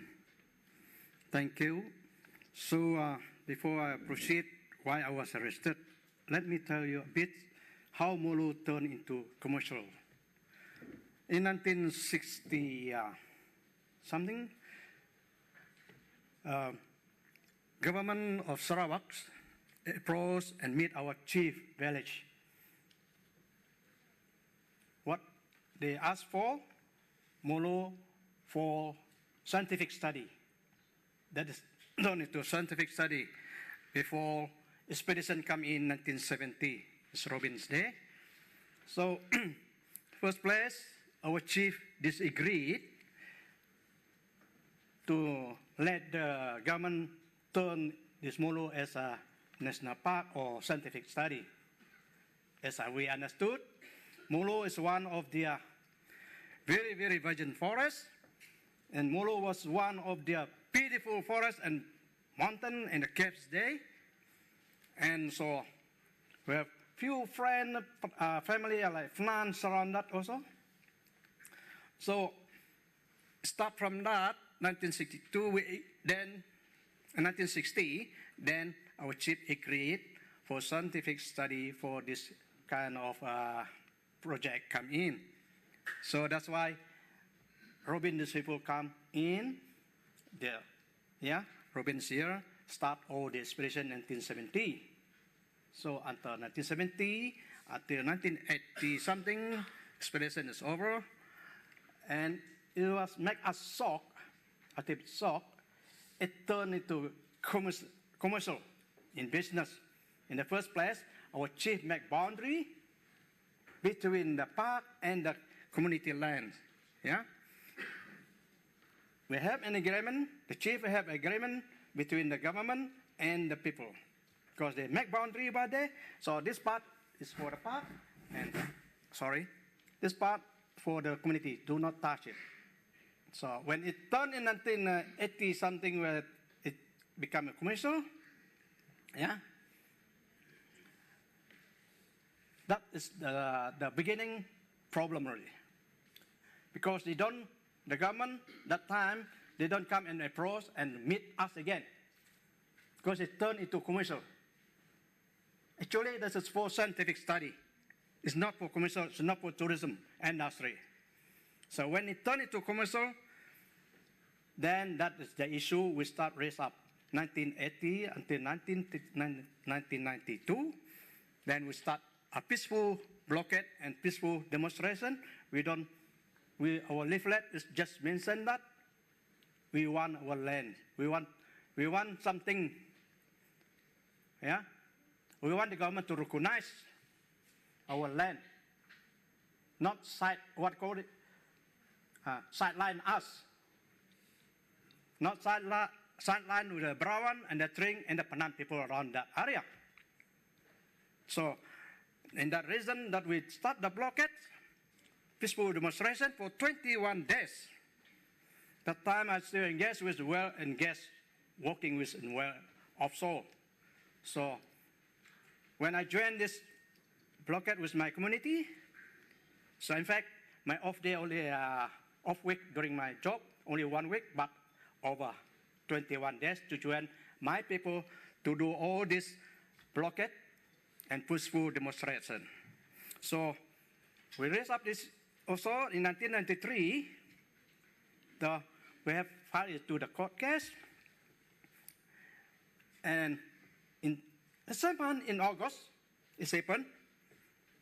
There are a lot of the politician plays different role, you know. So it's quiet. They said that, I mean, the lawyers from the government sector mentioned, but they have no attention, the government have no attention to grab the land from you, Brawan, or Tring on the Panan land over there in Mulu. Still belong to you guys. Problem that, I'm sorry to say, our lawyer at the time, he didn't record it. So, in 1993, so then, quietly, 1994, then I started, they arrested me, and they locked me up for 14 days, where I went interrogate in the room. They take off my clothes, my trousers, I only wear my underwear. They blow aircon 24 hours, keep on torture me until I myself been bleeding. So we have lawyers from, his name is John Trang is my lawyer. He's the one who rescued me from lockup for 14 days. The issue that we raised up over there is about the roads, it's about the Mulu airport, it's about the clinics, the school, the big resort like that, which is encroaching the tribe land, which is encroaching our land. They don't discuss with us. Very bad. If you talk about tribe, my blood starts boiling and angry. He's the same fellow who does all the things now over there. We are talking about type.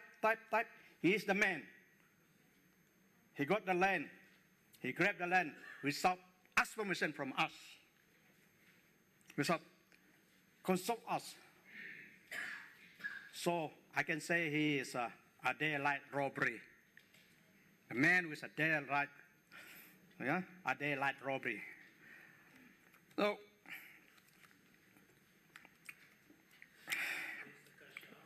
certainly, a second question also from Lucas. So do you want to continue your comments?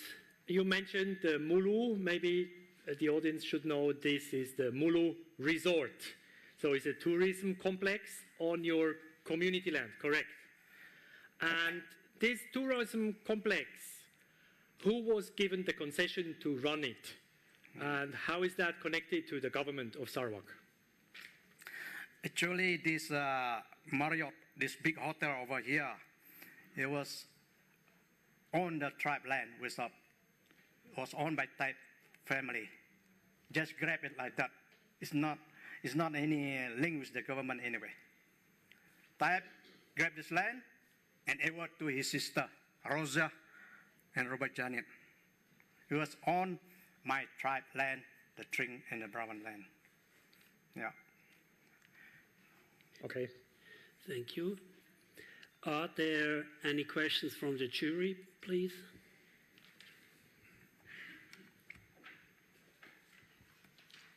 Thank you very much.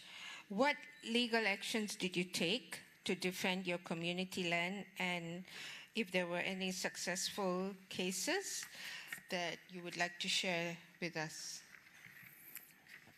Well, I did in 2018. It's a big company come into our area, very close to the park called Radiant Lagoon. That we managed, the Tring, the Brawan, and the Panan managed to kick them out from that area. Not only the successful, our lawyer at the time was YB Chihao.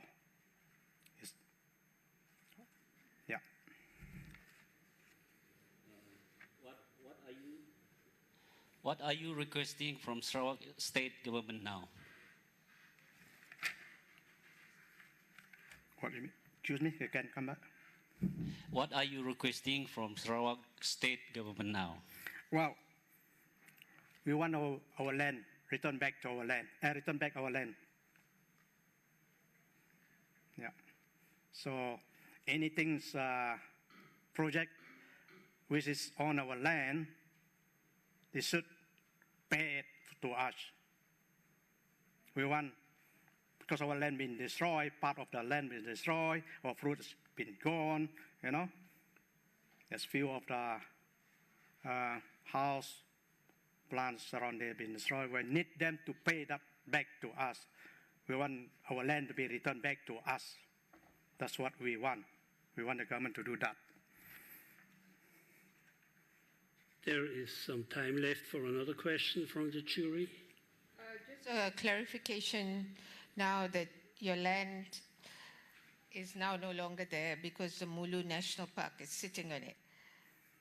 So in trying to move to protect the rights of your community, what would you request next? Because you can't get back the land, so what kind of compensation would you feel is just and fair, and whether you would want to benefit from the national park that is already in place? Are there conversations with your community taking place around this? Well, thank you. What we want our land back, and we want a good water, electricity supplier, yeah? So any infrastructure for school, clinics is there already.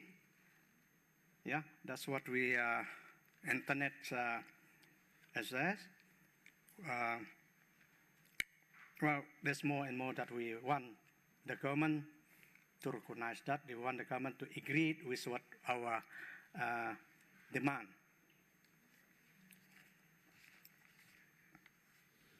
Another question?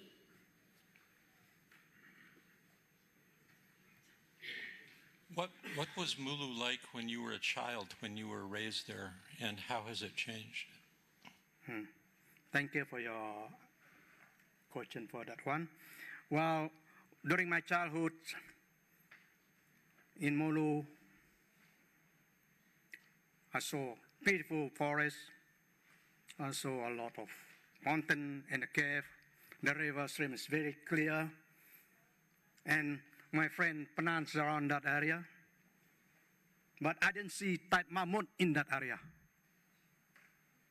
So why he claimed that land is belong to him? We've been there from our ancestors for generations, I can say about 500 years or more than that in the area. So I don't understand why the government not recognize us, and why the government not giving us land title like what type just come in yesterday have immediately got lands, you know, in that area. Types not belong to that area. Not even his ancestor, not even him. What I found over there, what I saw over there during my youth time, my friends panan around there, my forest, beautiful forest down there, the mountain is there, the cave is there, the river stream is clean, clear water is there. I didn't see type ancestors there. I didn't see type family there. I didn't see type sister there. No. It's really make me mad. Yeah, this make the Brown, the Tring, the Brown, and the Panan not happy. This is very unfair. Unrespect at all. Through our tribe culture, you enter their room, enter their house, you knock the door, right?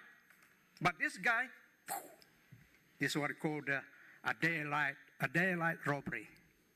He's mafia. Thank you. Thank you, Mr. Kashan, for testifying. Thank you.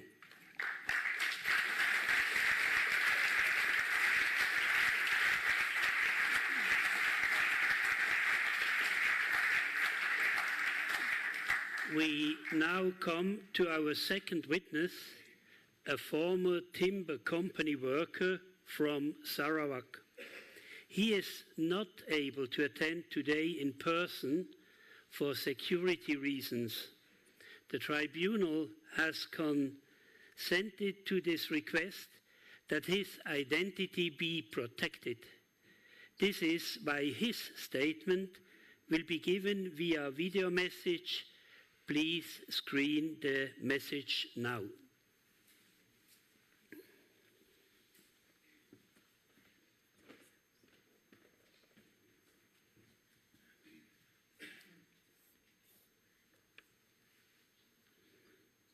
I work as a supervisor in one of the timber company in Sarawak. I'm arranged for application to the forestry department, PEC, permit intercoup in our concession area. Part of my job during that time, dealing with the forestry staff, bring the forestry staff to the ground for the ground checking.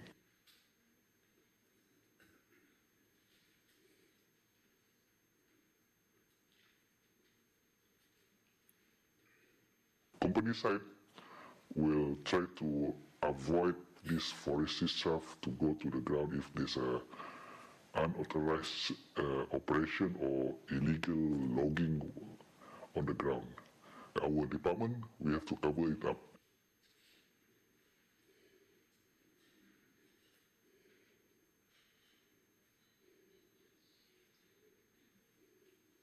Instead of bring the forestry staff to the camp, we will divert.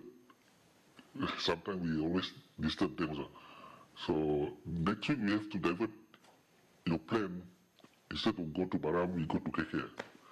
We prefer driving to KK instead of by flight because we scared that some of the colleagues, accidentally saw them in maybe at the airport. That's what we think also.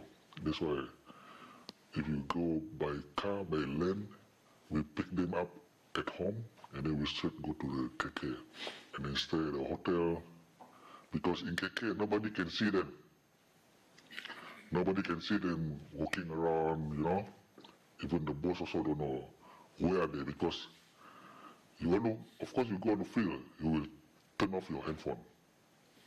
There's a game there. You have to turn off your handphone or anything of the gadget lah. We bring them to holiday. We go to KK. We go for, there's a casino, slot machine over there. Sometimes we go for shopping. We bring them shopping to buy this one, buy this, buy clothes, buy this. That's why we call it a forestry entertainment. After that, we coming back. So wait for the data from our surveyor. They continue doing the homework. We call it homework for another 1 week. And then the next week, they're going back to the office for officially for coming back from field visit or field checking.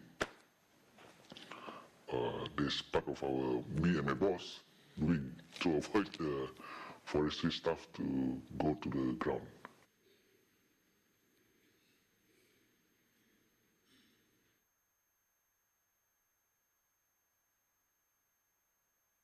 The reason why we don't want the forestry staff to go to the jungle or to the ground is what we call sometimes unauthorized logging. Always happen in timber industry. Everybody can say that the tractor operator, they will go for a log. They don't care about it's illegal or not illegal because they got log, they got money. So sometimes the forestry staff accidentally saw something not right there, like the camp manager didn't inform us.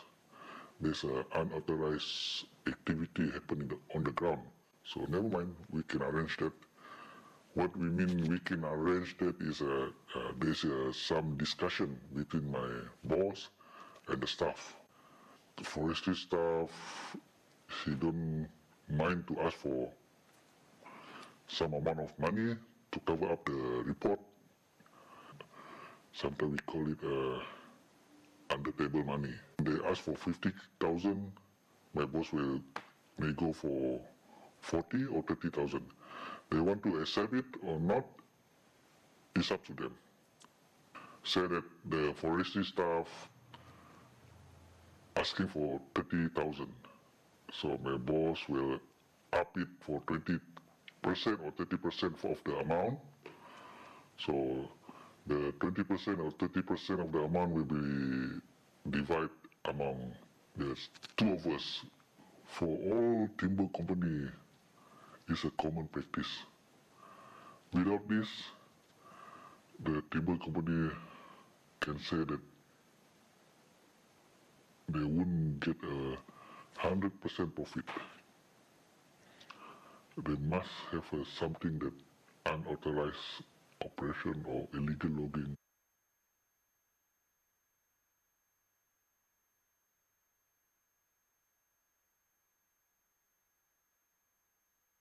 Timber company, of course, they profit from the timber. Of course, timber company, they pay tax to the state government. The state government also should consider the community to give back. Until now, what we have on term of development is a very bad shape of timber logging road without tar. A lot of people say we have a few big timber company, then all the money is gone to rambut putih. We always say the rambut putih. What is rambut putih is the time mammoth. He is the most powerful person who will take all the timber money and use for himself and the family. That's why the community sometimes, what can we say? He got the power. We try to doing some protest also, no use. Because they go have the power, they can use a force. So like the community, we just stay and doing our routine. That's what we do since 20 years, 30 years before. Why I'm doing this is because after more than 30 years, so what do the community have? What they got from the timber industry since then until now, can say zero. All the tree been cutting, been chopped. Who's the profit? Of course, the timber company, the state government, of course, the white hat. My advice for the new generation, please love and protect your rainforest. Love your tree, love your river, take really good care of it. In the future, hopefully, no more timber coming out from our area, Please protect your forest.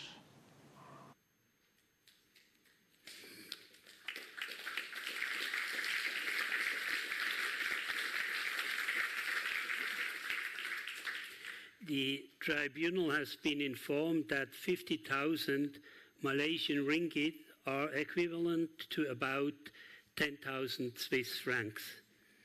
And we are very grateful for the former timber worker's courage in testifying. Thank you to him. I call the next witness to the stand, Mr. C. Ji Hao. Please, Mr. C. Ji Hao, take the stand. Mr. C is a land rights lawyer and member of the Sarawak State Assembly. For over 30 years, he has been defending indigenous communities' land rights against timber and plantation companies and the Sarawak state government. Mr. Straumann, please go ahead. Thank you, Mr. President. Mr. C, How many logging concessions were given out under Taib as chief minister during the 33 years, and to whom were they given out? Thank you. Thank you, Honorable Mr. President, honorable member of the jury. We do not exactly know how many timber concessions were given out, but of course you can search the web and find out some of the figures. Official one that we have got, that was in 2015. We know that a lot of timber concessions were given out. What the government were willing to say at that time, the timber concession in 2015 that were given, we were talking about something like 4 million hectares of forest. Under the Ta'an group, there were 433,000 hectares. Under the RH group, there were 1.002 million hectares. Under the Xinjiang group, there were about 501,000 hectares. Samling group, 1.3 million hectares. KTS group, 144,000 hectares, and WTK, 315,000 hectares. That add up to about 4 million hectares of forest that was being logged at that time. So when they talk about the big six, yes, they are the big six. They are actually nominating, because these are most of the concessions that were in operation at that time, 2015. Thank you. And what can you tell us about the procedure to hand out the timber or logging or plantation concession? Maybe with a concrete example from the Mulu region, we heard about this company coming in, Radiant Lagoon. How can you explain us how they got the concession and how this happened? Okay, yeah, I know, because this morning we heard our witness saying that 95% of the deforestation during Taib's time, the witness was saying, actually to be exact, I think by the end of his term at that time, we can safely say that 98% deforestation until that time, he's supposed to be responsible. Then you say, how could that be possible? Is there no law against this? Yes, we have the forest ordinance. But the forest ordinance is in such a way that it is allowing all this deforestation to go on at that time. So it doesn't matter. I mean, if you want to talk about law that are elsewhere, our forest ordinance is different from everybody else during those years, during those times, when we started having our first log taken out in 1951 until the end of Taib's term, 2014. Yes, 98% of the log were actually taken out between 1981 to 2014. That is the amount of timber that is taken out. And you look at the law, the whole of the forest ordinance, the power is vested in the hand of the Minister of Resource Planning. And who is the Minister of Resource Planning? Of course, it's our Taib Minister, Taib Mahmud, the Chief Minister at that time.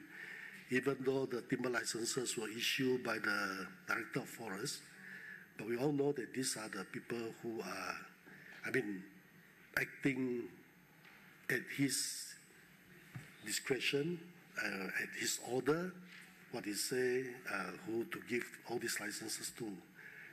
Not really in the power of the hand of the Director of Forests, but the Chief Minister himself, who is also the Minister of Resource Planning at that time.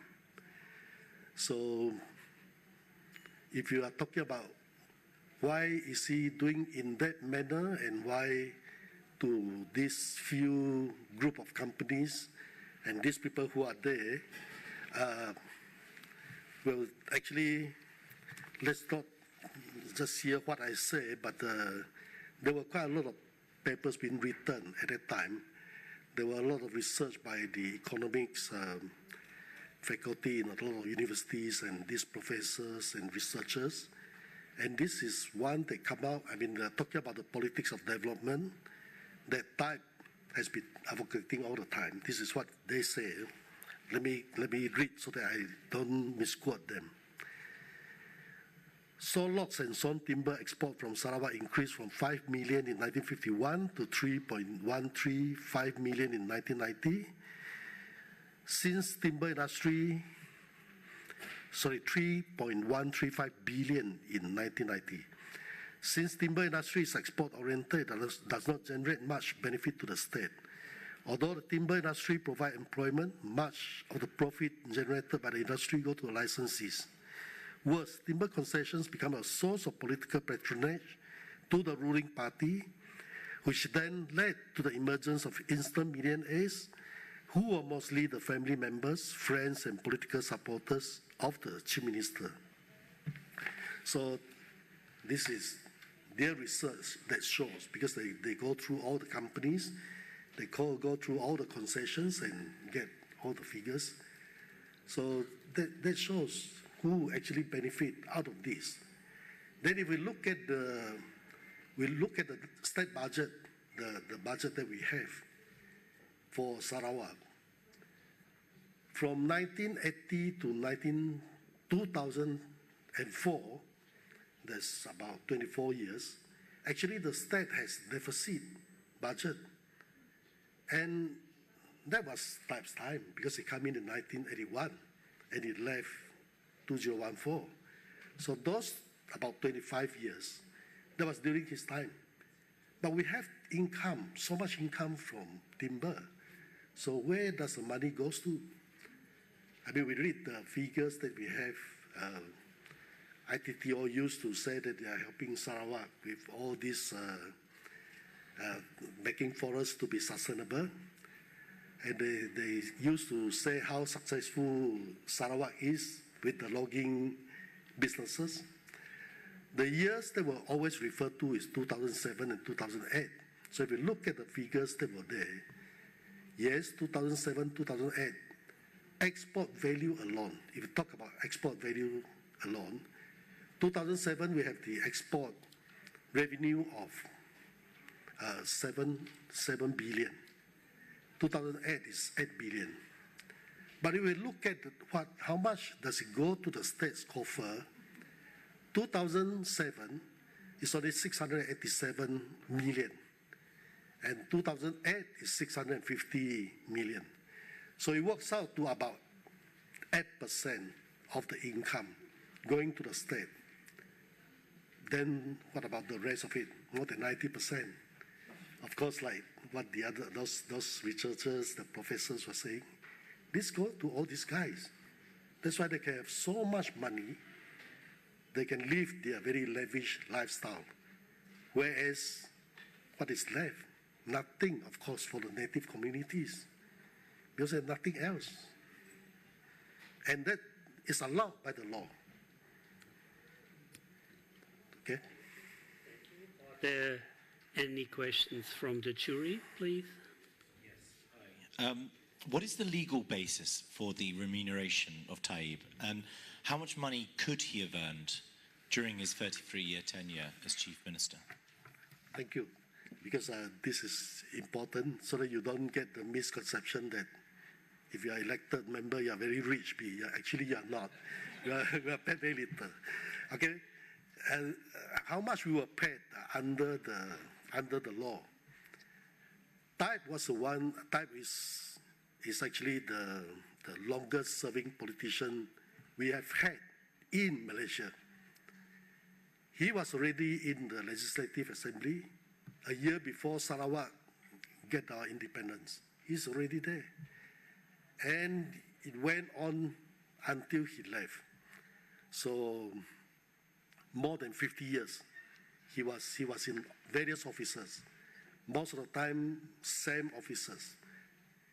He was a state assembly person, and then he was a member of parliament. So from 1963, he was already there. He's longer than anybody else. Talk about Mahathir, talk about Najib, talk about Muhyiddin and all these Malaysian prime ministers, he was already there before they came in. He was already there, and these guys came in later. So, but okay, remuneration, actually for us, the earlier one, when he was there, he was serving 1963 July onwards to 67. He was a member of the Supreme Council of Sarawak. That one, we get the remuneration under the Supreme Council, Members Remuneration Ordinance 1967, under the law, specify how much you get. Actually, it was $50 a month, besides a bit of allowance here and there, okay? And he was a member of parliament, and that was between 1968 to February 2008, member of parliament. And then, of course, he was minister. When he elected member of parliament, he was already a minister. That comes under the Members of Parliament Remuneration Act 1980.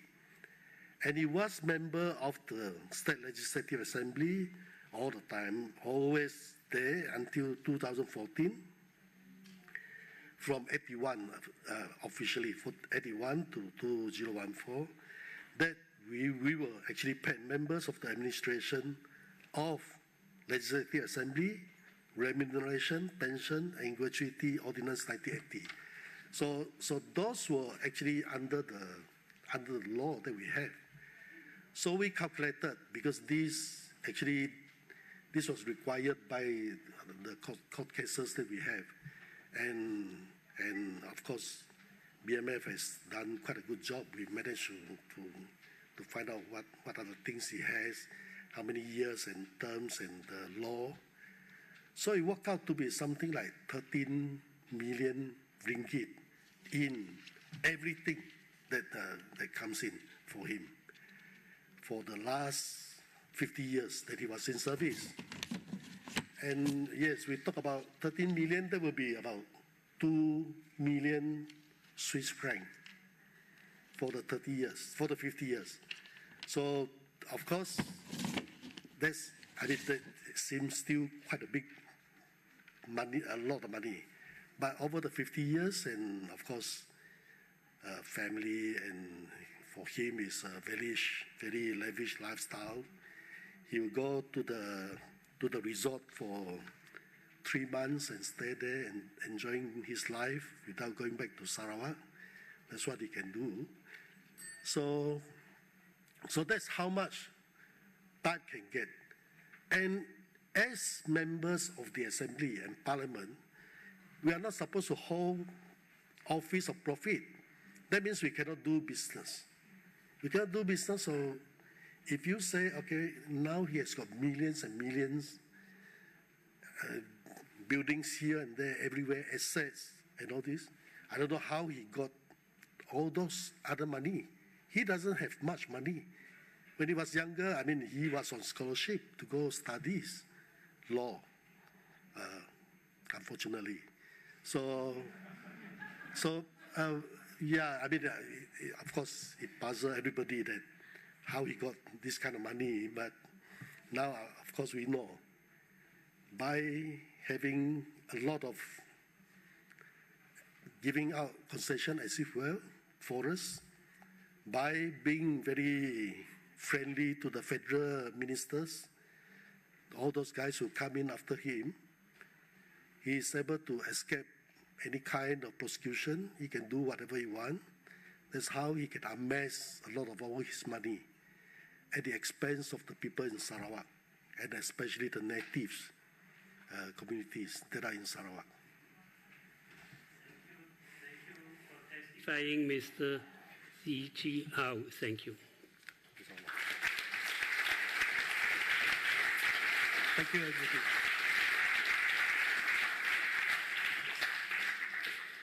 Our next witness, Mrs. Claire Rucastle-Brown, could unfortunately not make it to Basel today because of a family emergency. However, we have been able to interview her last week and to record this interview. Claire Rucastle is a journalist and editor of Sarawak Report in London, a blog dedicated of exposing corruption that drives the deforestation of Sarawak. She has been banned from entering Sarawak since 2010. Please screen the video interview with Mrs. Rucastle-Brown. Claire Rucastle, thank you for joining us from abroad, and sorry you can't be here today. But we could still try to ask you a few questions, starting with the role that Taib Mahmud played in the destruction of Sarawak's rainforests. I mean, what was his personal role and what was the role of his family members? Well, with respect to the rainforest, it was part of a whole economic system that Taib put into place the moment he grabbed total control of the country. The rainforests were the key resource that he was able to cash in and then use the proceeds for starting a whole lot of businesses and investing in a whole lot of businesses. And I think the way to understand what's behind this is that you have a man who took control of every key office of the state. So he was the chief minister, the finance minister, the resources and environment minister, and he controlled a very crucial authority, which was called the Land Custody and Development Authority, which was the instrument by which he took a lot of the native lands and then decided that they needed to be logged and turned into plantations. Now, he had total control of all these political offices. Parliament was reduced to a 2-week-a-year affair, whereby the local MPs were basically brought in to approve the budget, and then they were sent back away again with no regulatory oversight, no discussion of the decisions that he was making behind doors. There's no open tender here. These are negotiated contracts between his government and his favoured companies. And so many of those companies, as I can describe, were actually controlled and run by his family members. The government itself, many of the key officials and indeed parliamentarians were his ex-employees in state agencies, former minor civil servants who he then put into parliamentary seats and senior positions. And with them were his family members. Key state institutions and authorities were being run by his family members. And one that comes to mind is the Sarawak Economic Development Council, the SEDC, which he put his own brother-in-law to chair. And that investment body would be pouring public money into businesses, joint ventures, from which he would then make sure his family businesses profited. Once he'd done that, then of course, to one side, he is also controlling all the concessions in the state that are given out. And it's all there. I've got the documentation now. We've looked through it along with BMF. We've scrutinized how endless concessions were handed out again to his family members and favoured proxies whom he promoted. So you see millions of hectares of land being given away in concessions for palm oil and logging, often just hot potatoed by the lucky family member who would then just sell it on to a proper logging company or plantation company to do the work for a massive commission. How did they benefit from the timber exports, and what can you say about the flow of money from timber money that Taib earned for himself? Well, again, the timber exports were managed again by a family proxy, his brother, On Mahmud, who obviously features a great deal in Taib's foreign investments and foreign activities in places like Canada and the United States, was also put in charge of the main licensing body for timber exports. Achijaya it was called. Archipelago, and Achijaya, I think, was a subsidiary that was used to issue licenses and all the rest. And huge sums of money were garnered from those licenses. And there were also, as we have discovered, and there's evidence and proof, and there have been court cases that have confirmed it, there were kickbacks going into a network of Hong Kong companies, again controlled through the brother On Mahmood, and those from Japanese shipping companies. And again, you can see those companies sending money over to Canada and into Taib's foreign investments.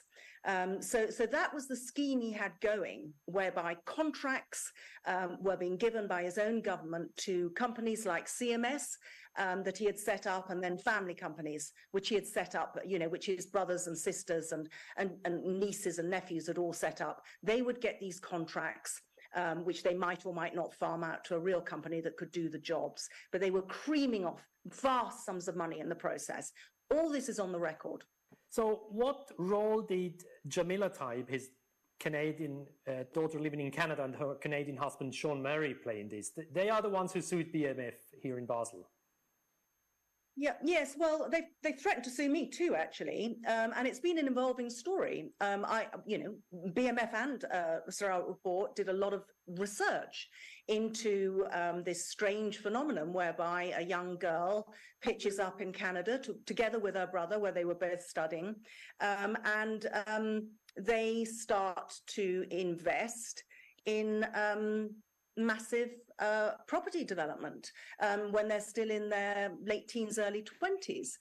The other director of the company that was used, a company called Sacto, was again On Mahmood. And at their disposal, these young Thai college students had millions, we have now ascertained, which they were pouring into property before Sean Murray joined the company or became, a director himself. The money originated from abroad. And when I made this point, I made the point that the only explanation had to be that the money was coming from her very wealthy father. I was initially threatened with being sued by Sean Murray and Taib Mahmood, by a top London libel lawyer. And I ignored that threat. And indeed, shortly afterwards, and we're going back several years now to 2014, Taib started making contradictory admissions.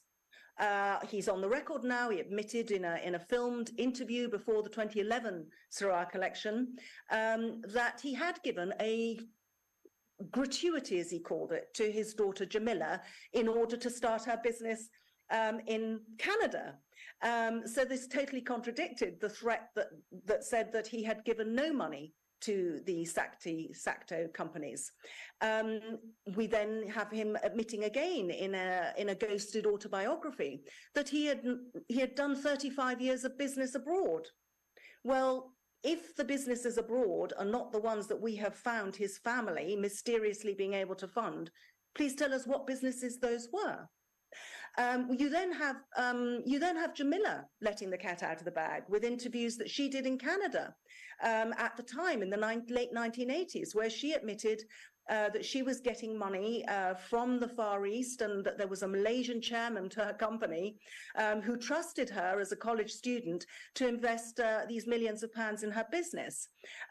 It's very clear that Taib has effectively admitted that he funded Jamila. So the question is, when we know that Taib legitimately, even through his multiple offices of state, was only earning about $16,000 a year, how was he translating that into the millions that were being invested in these companies run by his children? There was a parallel company in North America, by the way, which actually was opened with Taib himself registered as a director, along with his two brothers. He changed that very quickly. Yes. Now, coming to that parallel company in the US, what can you tell us about Ross Boyert? Well, I mean, most of the evidence that you and I have obtained has been actually, we've been directed by insiders where to look, and then we've been able to corroborate all this in public record. But some of the information I received was through whistleblowers. And Ross Boyert was one very important whistleblower who had worked for the Taib family in North America. He reached out, we reached out, we managed to track him down, and you and I actually flew, didn't we, to see him in California, where we found a broken man, a man who had worked for the Taibs, who knew all about what they had been doing, who was controlling the company, and that was Taib Mahmood, who he called the Godfather, by the way. And he gave us a lot of documentation because he'd fallen out with the family and they'd set out to destroy him effectively.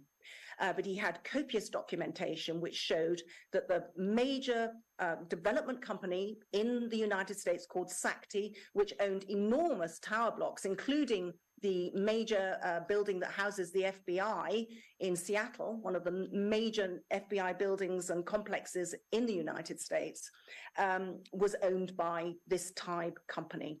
And as I said before, Taib Mahmood, together with his two brothers, were the original directors. Later, he slipped out and he put his son, Jamila's brother, Mahmoud Abu Bakr Taib, into that director's position and thereby hid his controlling influence. On the other hand, Ross did provide us with some very interesting documents that showed that secretly, behind the scenes and off the register, Taib still controlled 50% of the shares directly of that company. Those other publicized shareholders were holding secretly in trust 50% of the company for Taib. So how do you explain that there haven't been any legal consequences for Taib or any of his family members? I mean, that is one of the major defense today. We haven't been tried. We are innocent. Well, it's quite clear. I mean, we have a very difficult situation in Sarawak. Taib has to be one of the most powerful rogue state operators anywhere in the world. The federal government of Malaysia has almost no control over the family that has run Sarawak. There was a simple reason. I mean, not only did Taib control every office of state and have his iron grip on every practically member of parliament, state parliament there, but he controlled a vital block of votes in the federal parliament. So therefore, by keeping the long-running governments that have been in power in Malaysia in office, they relied on his votes to stay in office in the federal government. That enabled Taib to cut deals to do exactly what he liked in Sarawak. So every time a corruption report has been filed against him, that corruption report has been swiftly filed away, and no one has taken action against Taib. That's the reason. The evidence is copious. You and I have spent years going through the records, and it's a very blatant purloining of state assets that Taib has been about. He's a man that has been in public service all his working life on a documented modest income, and yet he displays massive ostentatious wealth, from the huge jewelry that has dripped from his fingers, the watches, the fleets of Rolls Royces in his garages, the private planes, the foreign companies. The man is loaded with money. It's obvious, and everyone talks about it in Sarawak. That's a starting point, but no one has ever done anything about him because he has too much power to unseat the government of the day in Malaysia. So my last question now is, in terms of asset recovery, what could be done next and by whom? Could something be done? It will take either international will. I did also a lot of investigation on the former Prime Minister of Malaysia and reported him to the FBI in America, who did decide to go after the blatant corruption in that case. And he was investigated by the FBI, prosecuted by the DOJ, and then lost power and is now in jail in Malaysia. So either you could have a similar process, you need to find the international will to go after Taib Mahmood. And possibly his greatest strength in that respect is that most of his crimes are quite historical. So that makes it more difficult to go after, to do an international asset search. Or you get a government in Malaysia that is prepared and able at last to bite the bullet and deal with Taib or his family, who are now taking over and having a mighty squabble over the money that he has managed to accumulate. He's a very old man now, and we see his second very young wife and his children, who are older than the second very young wife, all having a big squabble at the moment as to who's going to go off with that cash. Thank you very much, Claire. We've run out of time, but that is very interesting, and I'm sure the tribunal will take into account what you have said today. Thank you so much. Thank you for inviting me.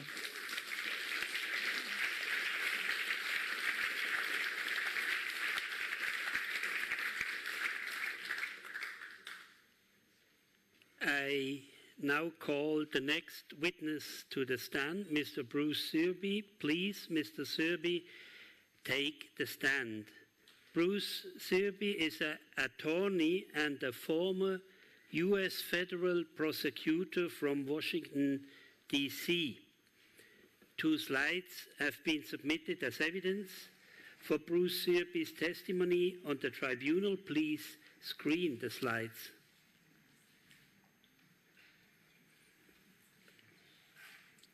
And Mr. Straumann, please go ahead. Thank you, Mr. President. And I would like to ask the witness to explain the slides to us right now. Good afternoon, and it's an honor to be here, everybody. So the slide here is a leaked document, leaked back in 2021, that lets us better than ever shine a light on the Taib family secrets and hidden wealth. And it is a road and mass record of ownership and control.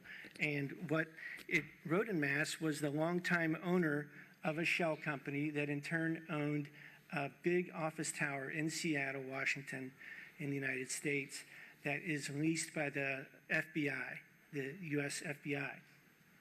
And this document, I think its relevance is that it provides answers to the questions: where did all the money go, or where did some of the money go that disappeared during Taib's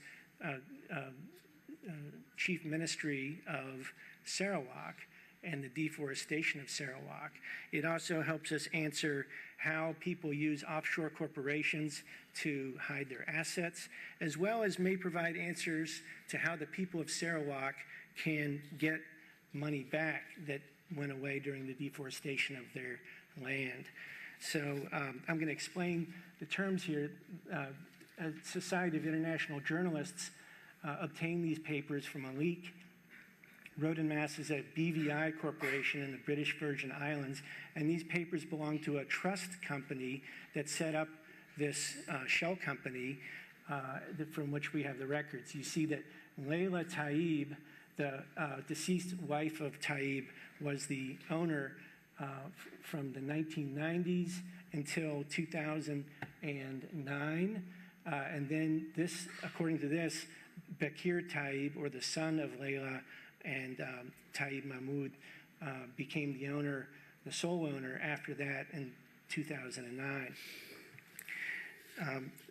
If we could go to the next slide, please. Next slide, please. This next slide tells the story of the Seattle office tower, which was owned by Road and Mass, which is now leased by the FBI, which in my opinion points to Taib Mahmoud as likely having been its ultimate shadow owner all this time. But in the early 1990s, it's his son, Rahman, who in the early 20s probably had just been able to grow that mustache, nonetheless laid out over $17 million for this office tower. And then we have the office tower is owned by Wallisons Inc., which is a shell company in Washington, the state of Washington. It does not disclose its ownership publicly.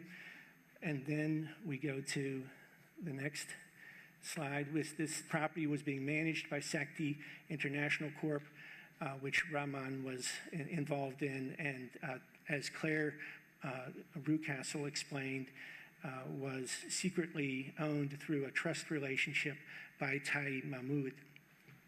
And then we see that Road and Mass actually owns Wallisons, according to an admission by Wallisons and Sakti in the lawsuit, brought by Ross Boyert, who Claire also mentioned.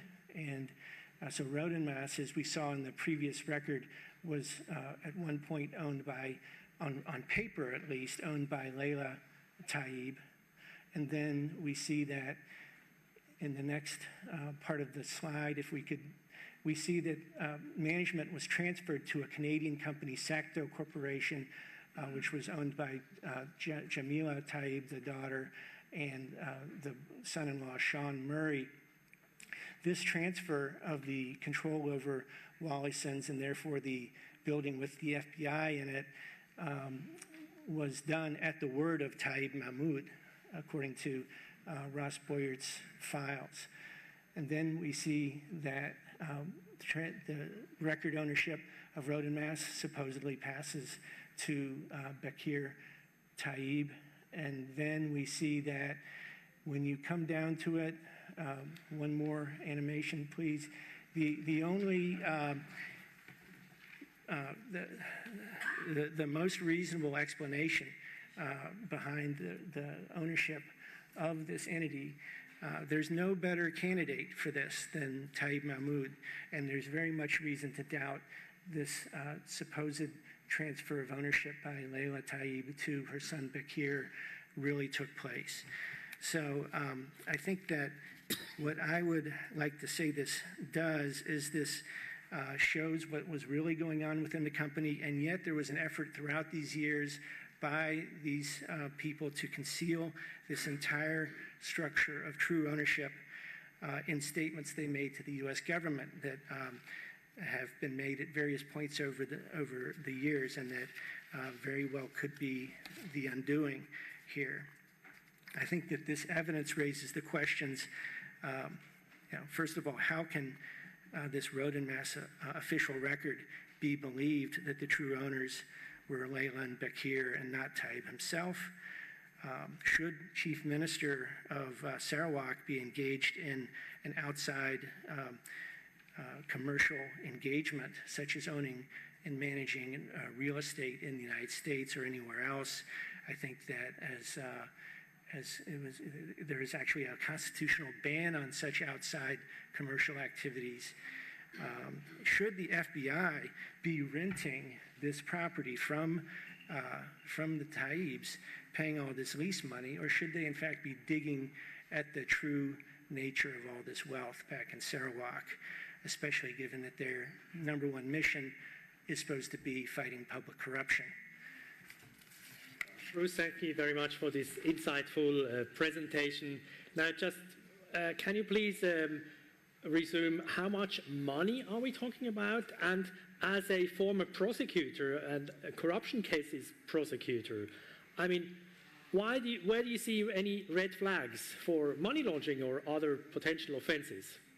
Well, first of all, it's a $35 million building in Seattle, according to the Roden Mass records that were leaked in 2021.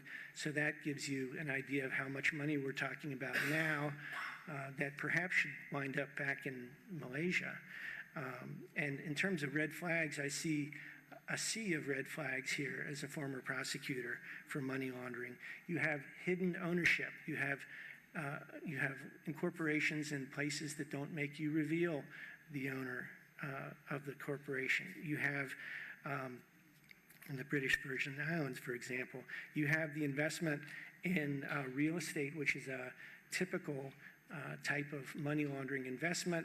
Of course, there are lots of clean investors in real estate, but that's exactly the point about money laundering. You're taking dirty money and you're trying to hide it amongst clean money, and you're trying to hide it and put it to use in ways that are actually legitimate business. But of course, there's a story that needs to be dug up from how that money got there. You have large values changing hands in real estate, and you have a perfect way to obscure ownership through this multi-tiered layer of corporate ownership. Any questions from the jury?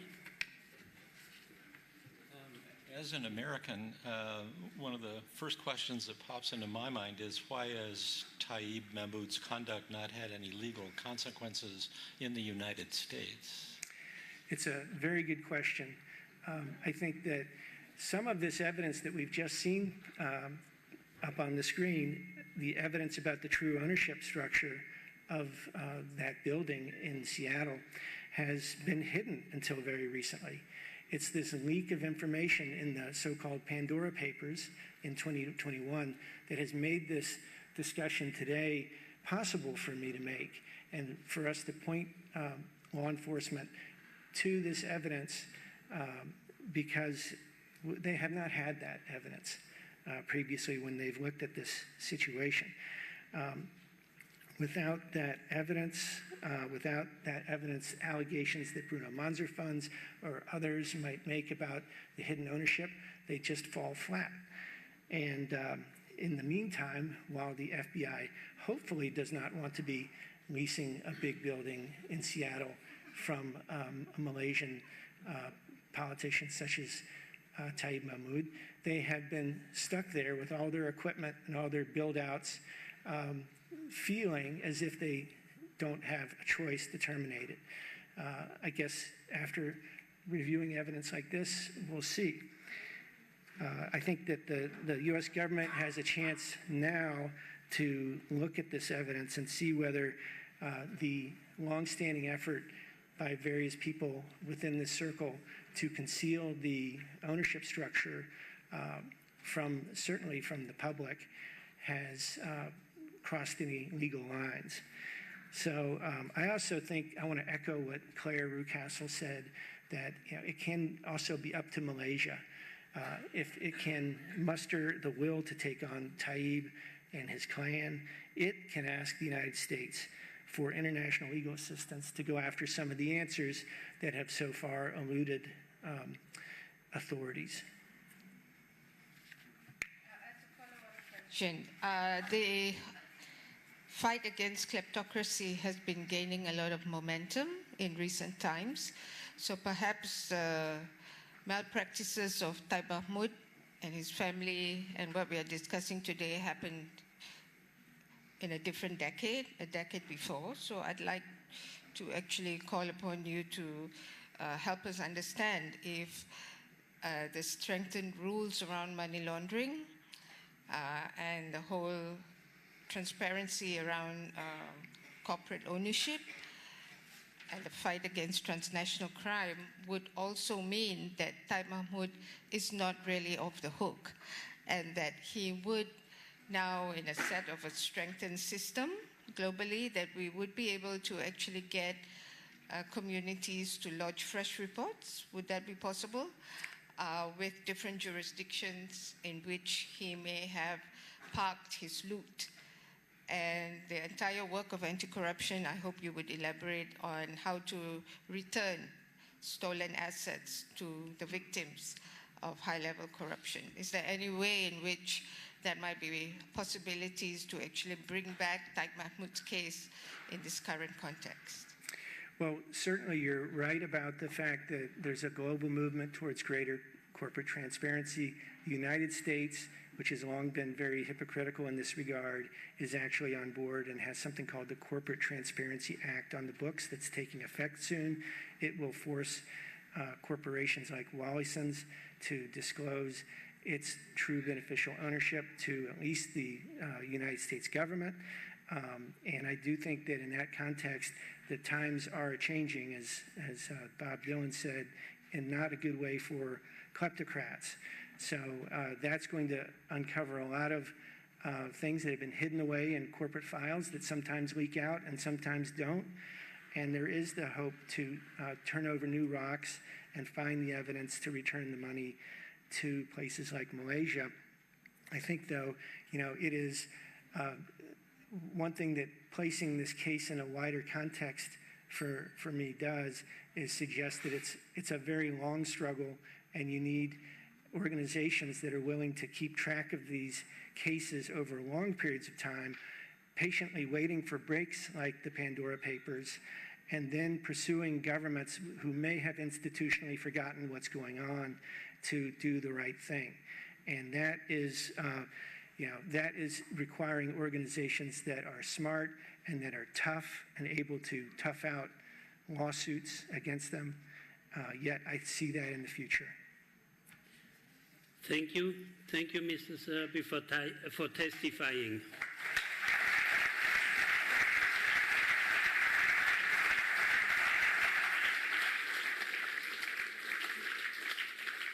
There is no further testimony, and we are closing session 3 on the economics of deforestation.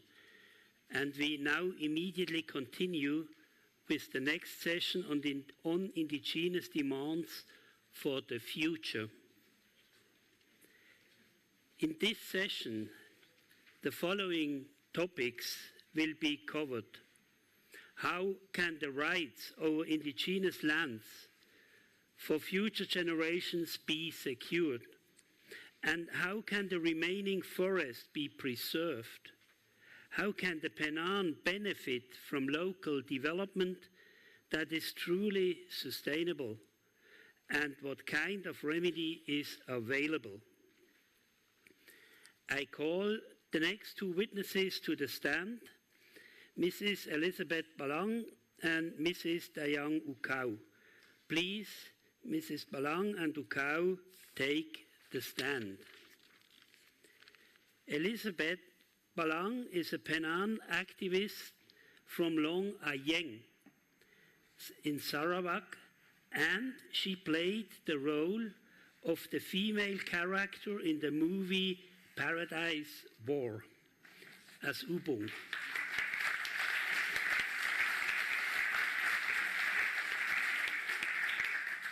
Dayang Ukau is a Penang activist from Pateu, Bungan, Mulu in Sarawak.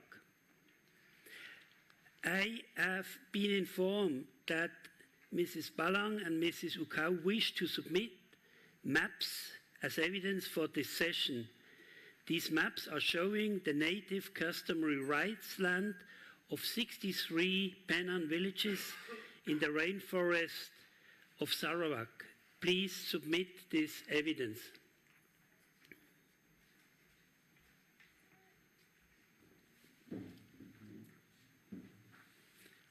Thank you.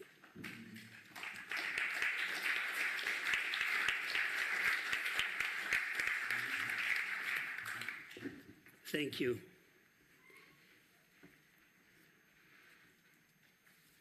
Mrs. Balang and Mrs. Ukau will be interviewed by investigator Anina Aberley, campaigner with the Bruno Manso Fund, who will conduct the questioning in this session. Their testimony will be translated from Malay to English by Celine Lin. Mrs. Aberley, please go ahead. Thank you, Mr. President. Now on screen, we will see the map of Long Acheng. This is the village of Miss Balang. So my question to her is, why have you submitted the maps? Why are these maps important? Sudah tentu ini untuk kami diiktirafkan sebagai komuniti asal di tempat kami sendiri dan menghormati hak kami sebagai Guardian of the Rainforest untuk membuktikan kami kenal wilayah dan tanah kami sendiri.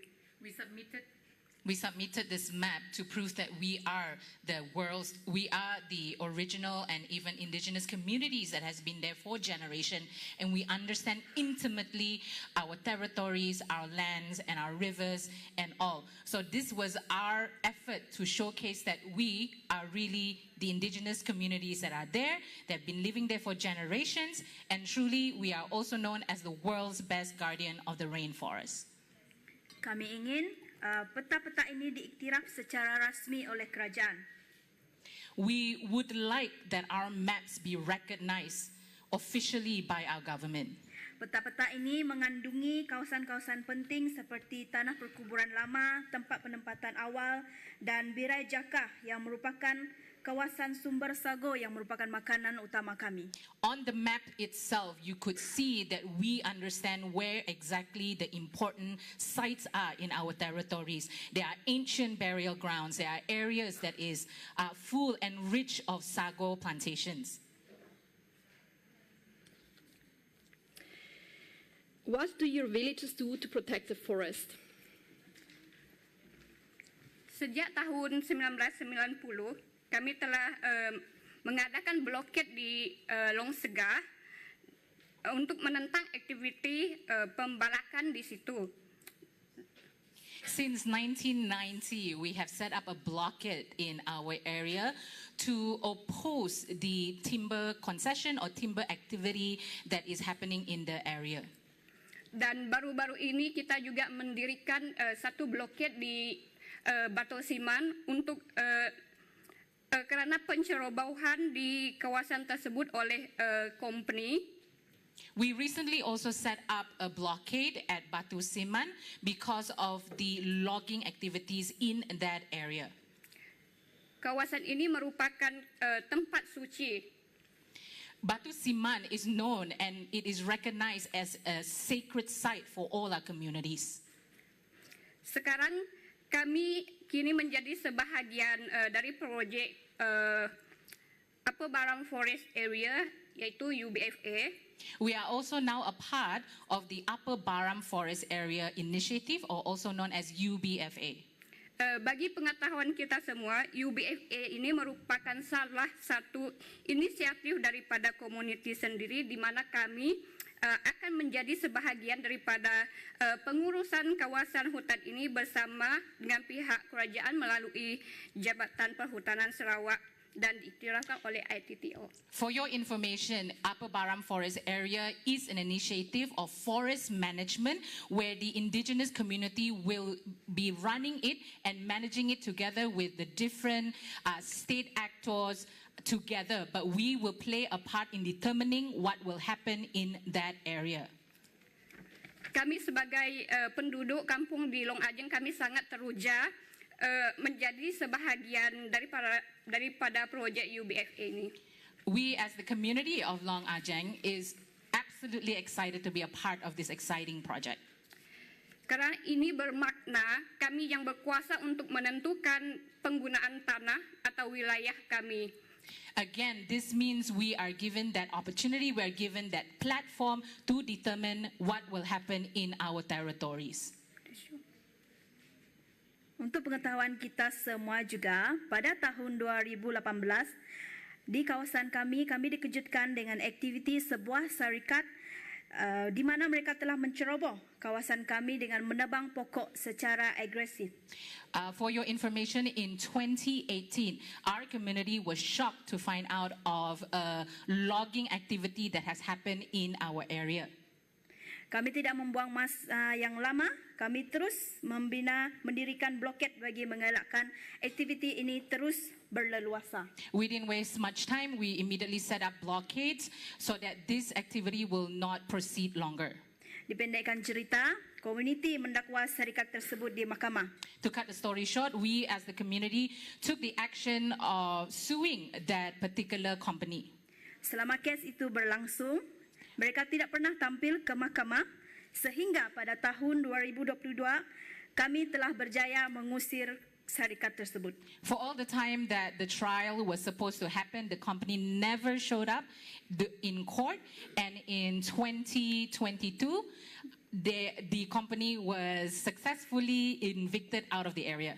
Ya, dan sudah tentu ini adalah hasil daripada bantuan rakan-rakan yang ada dalam perjuangan ini. Terima Again, kasih. this was a collective effort of us as an indigenous community in protecting our lands and our territories. Thank you.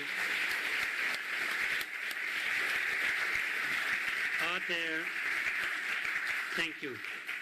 Are there any questions from the jury? What do the Pena need instead of plantation to make a good living? What kind of alternative incomes do the Pena need support with?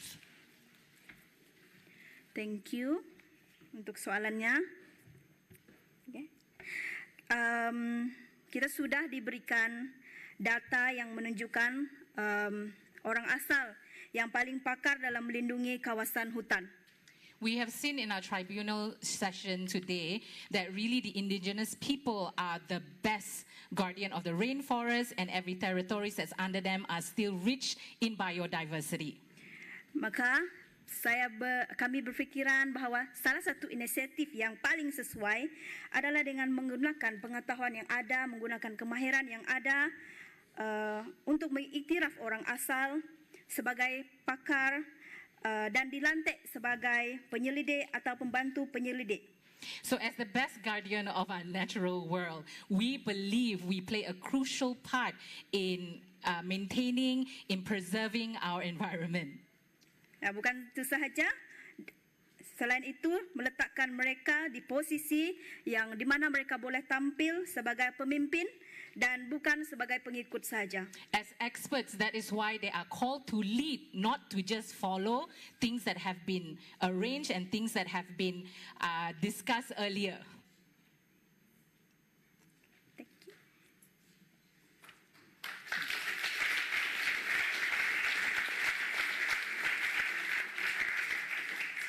What does your village and the Penan in general demand from logging companies and the government for the future?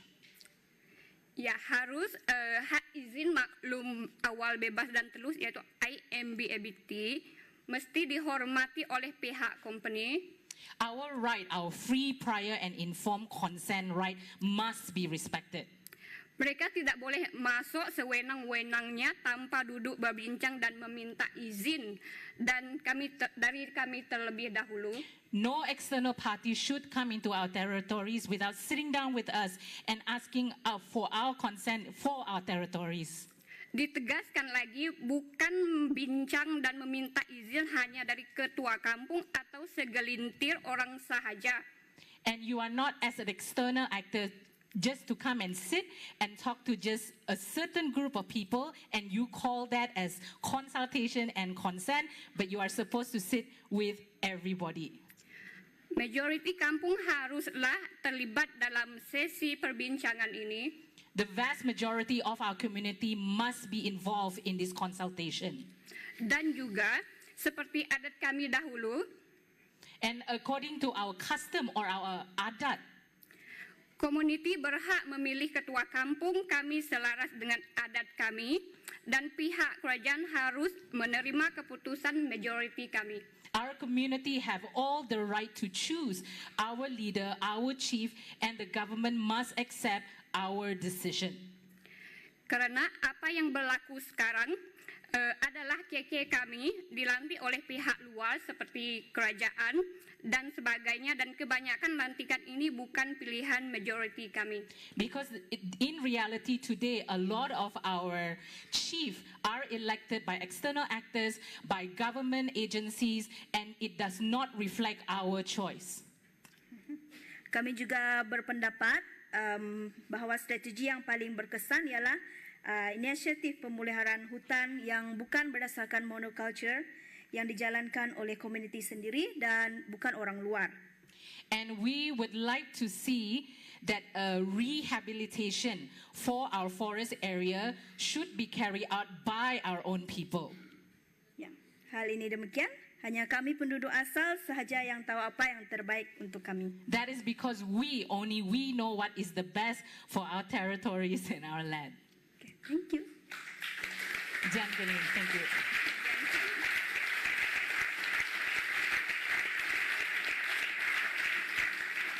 There is time left for another question from the jury.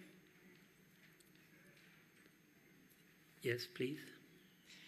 Maybe if I may ask, can you elaborate a bit on the situation of women and children and how the whole situation, what effects does it have on these groups of the communities?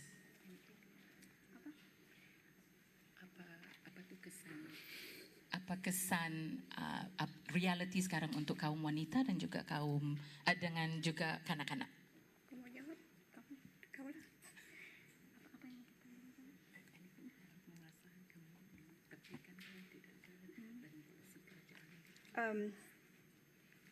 Berkaitan dengan wanita ini, Banyak sudut yang kita boleh bincang sebenarnya, dari sudut pendidikan, dari sudut kesehatan. Semua itu bolehlah dikatakan bahwa wanita ini kurang dipandang. All I can say is, even as a woman, there's much to be talked about, areas that involves health, areas that involves education. But for now, we feel that our policy has never took the time to listen to our voice. Kenapa? Ialah mungkin kalau kita dari sudut kesehatan lah, contohnya wanita itu, macam mana nak cakap? Wanita itu tidak diberikan tidak diberikan akses kepada kesehatan. So what Dayang has shared was that even as a woman, accessibility to health services is something that they struggle with. Yeah. Is there another question? Some time is left.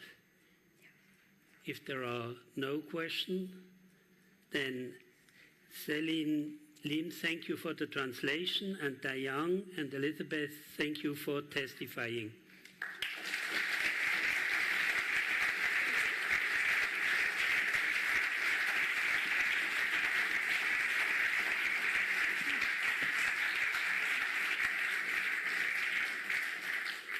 I call the next witness to the stand, Mr. Roland Engan. Please, Mr. Engan, take the stand.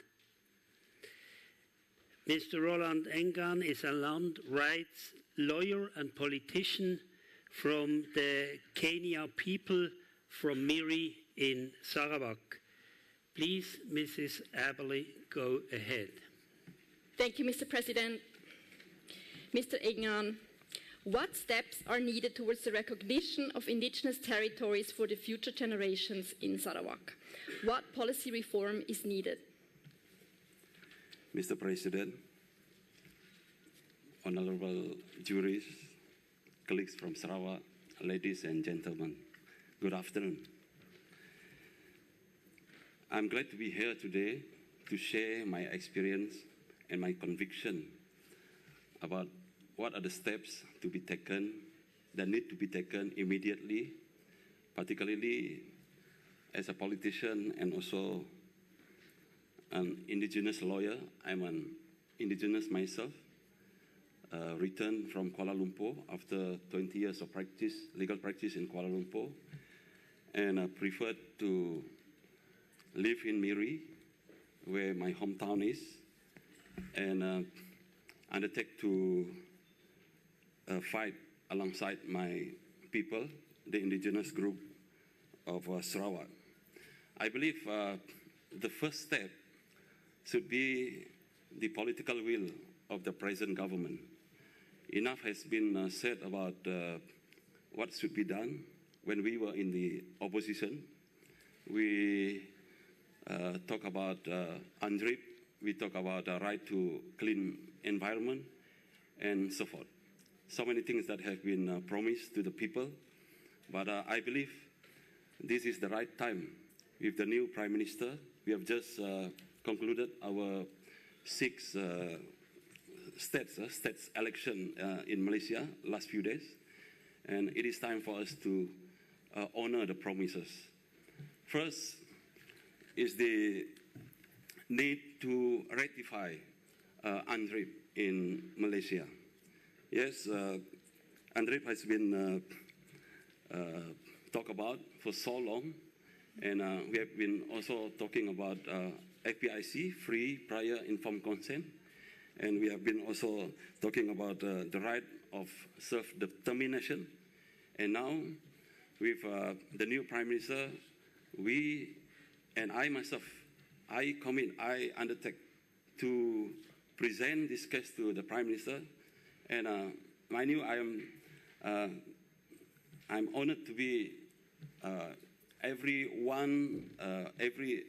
once in a month to be with the Prime Minister in our People Justice Party top-level meeting.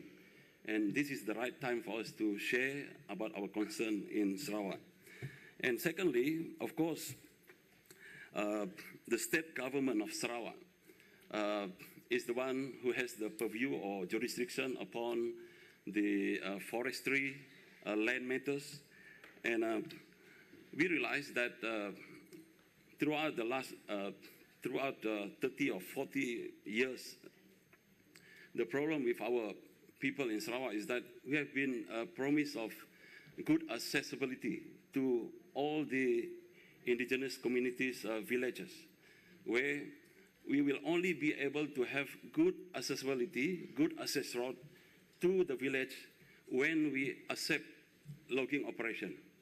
And the government will never fulfill their duty to develop or to build any access road to our area. So that is why I believe the situation now, the political development in Malaysia now is that we have this unity government where the ruling party in Sarawak, the Premier of Sarawak, has made undertaking to continue to support the unity government. The good thing is that before the unity government has been set up, there was a MOU, Memorandum of Understanding, which has been signed by all the political parties that form the unity government. And one of the reasons, or one of the objectives of that unity government is that we must upgrade the livelihood of the indigenous people in Sarawak, particularly when there is any plan for development within the community or the territorial area of the indigenous community. There must be a consultation made first. Then only we understand the concern or the needs of the people, particularly the indigenous community of Sarawak. And all the political parties that form that unity government have signed that memorandum of undertaking. There was an incident where the contractors who built the telecommunication tower, they were chased away by the Penan group in Ulubaram. And I told the Prime Minister about it, and then straight away the Prime Minister told the Minister of Communication and Digital, saying that you shouldn't do that. You shouldn't send your contractor to build the tower without even consulting the people. We have to honor that memorandum of understanding, which has been signed by all the political parties.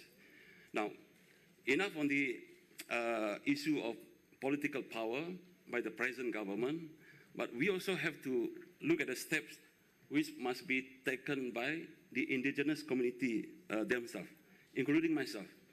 I believe that continuous empowerment program should be done. Yeah, I believe certain group of people, especially the young one, they don't even know the meaning of certain terms, certain customs, and they don't even know their own territorial area at the moment. Because they've been sent to school, starting from primary one, for primary school for 6 years, away from their community, and the next 5 years for secondary school,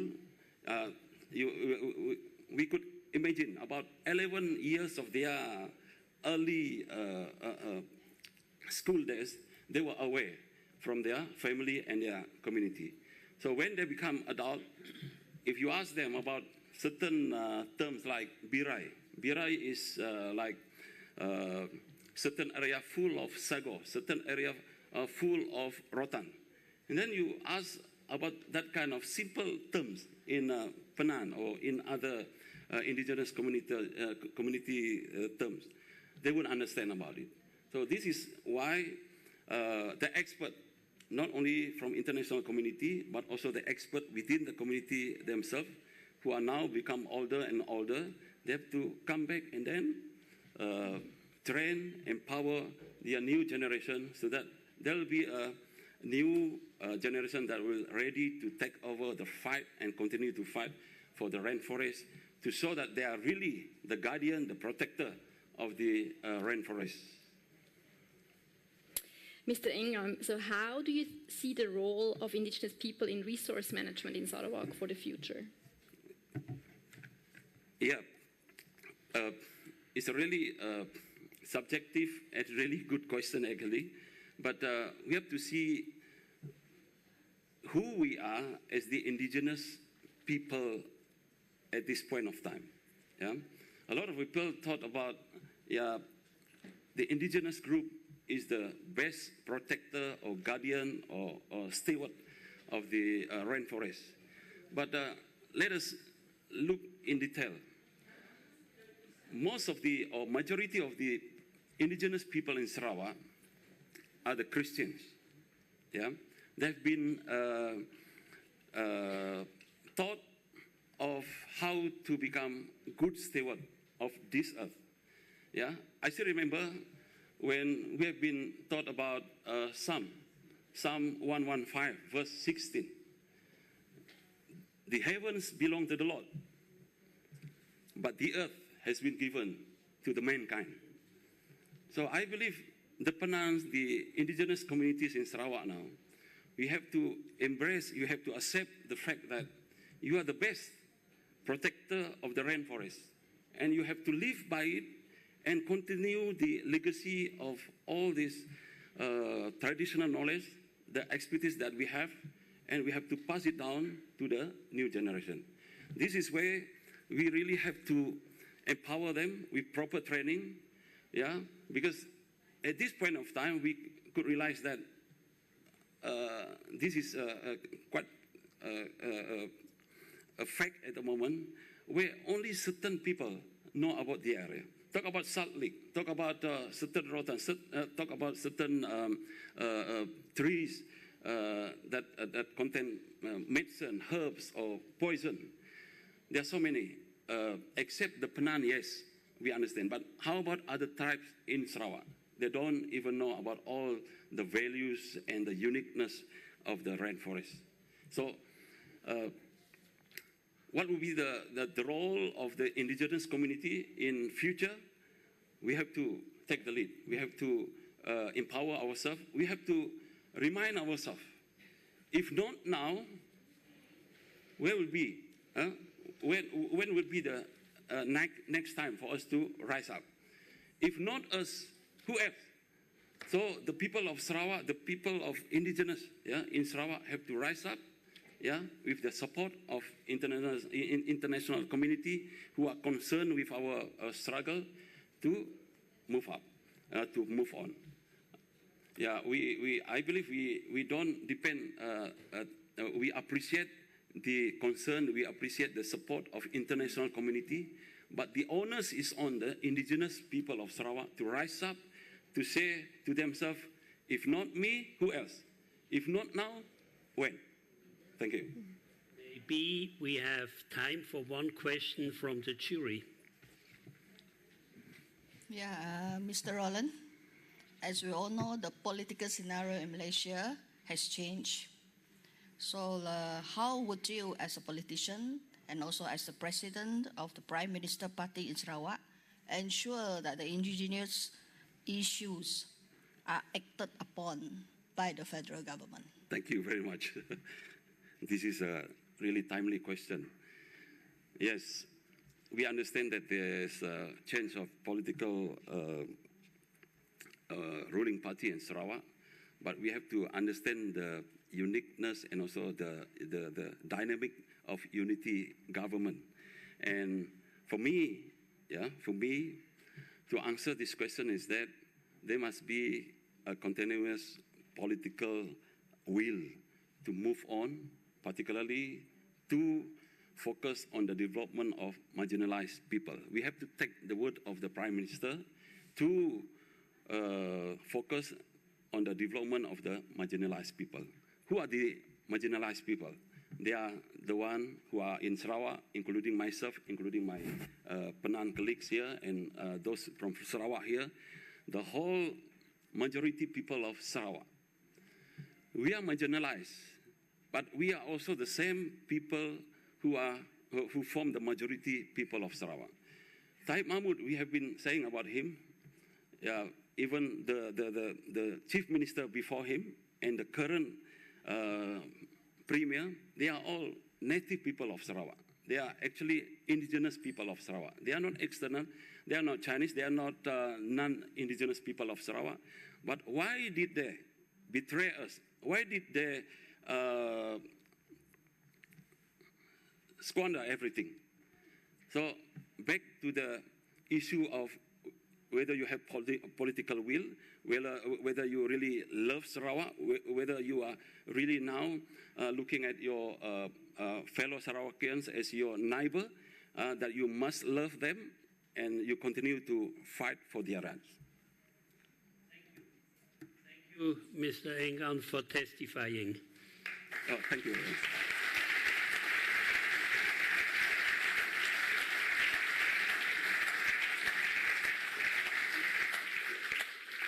I call now the last witness to the stand, the last witness of this session, Mrs. Celine Lim. Please take the stand.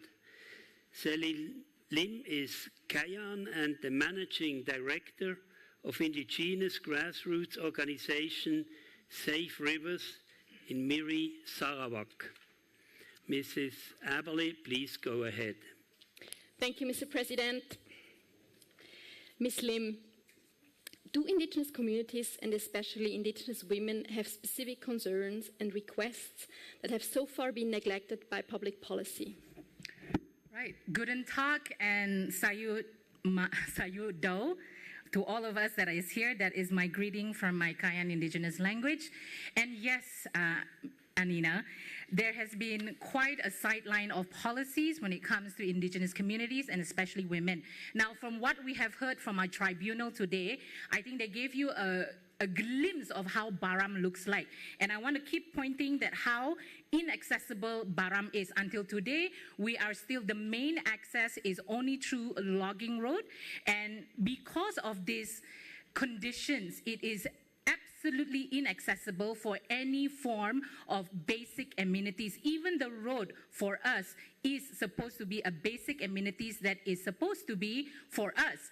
Now, this morning, and a lot of the things that we have been talking about, we asked where has the money gone. I can tell you where the money should have gone. It should have gone into building our basic amenities, and I still cannot believe in an area where the indigenous community hail it as their place of origin, a place that have around 65,000 in population, we are still marginalized when it comes to this very super basic amenities. Now, when it comes to women, there have been horror stories of how women, because of inaccessibility, they have no quick access to things like health services.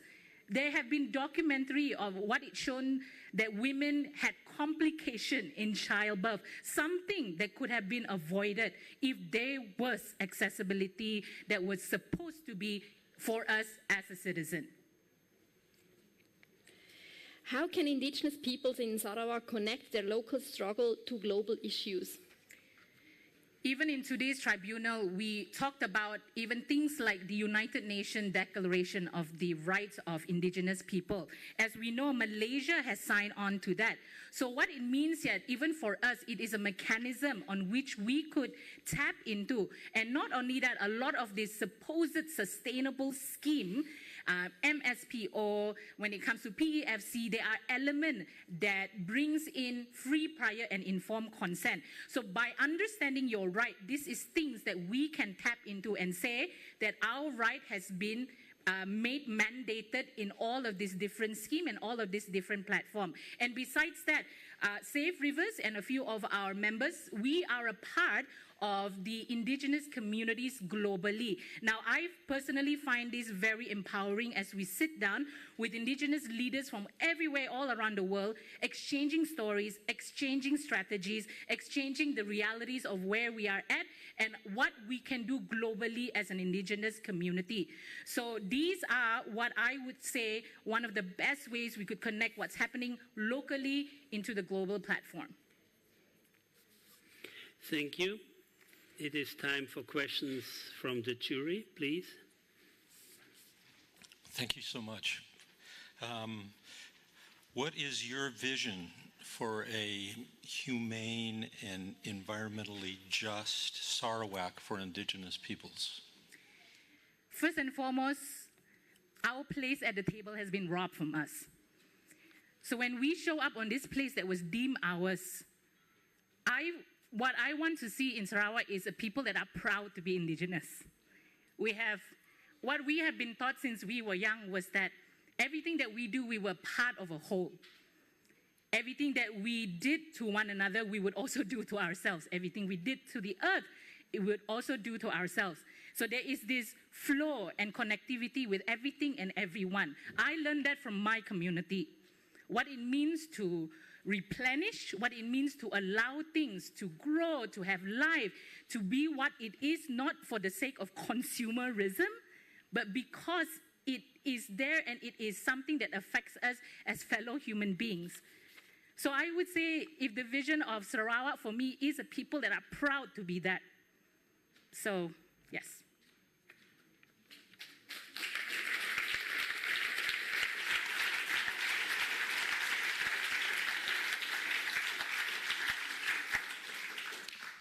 I suppose following up from that question, what do you as an Indigenous person demand from Malaysian society, the government and the world as a whole?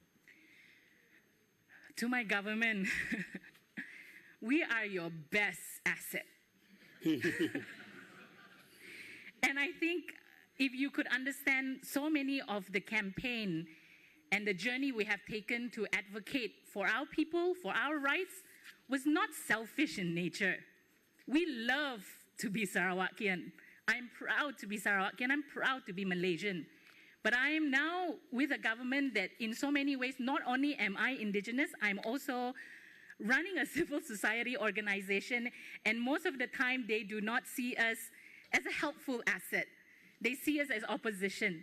So probably my message to my government is, I don't want to be opposition. I want to be a part of a nation building, a nation that I would be very proud to be a part of. So not only to my government, but also to the world, the global north. This is a time where we return. And again, I would say we are in a time of crisis. And this discourse that we're having internationally to turn our eyes to the global south.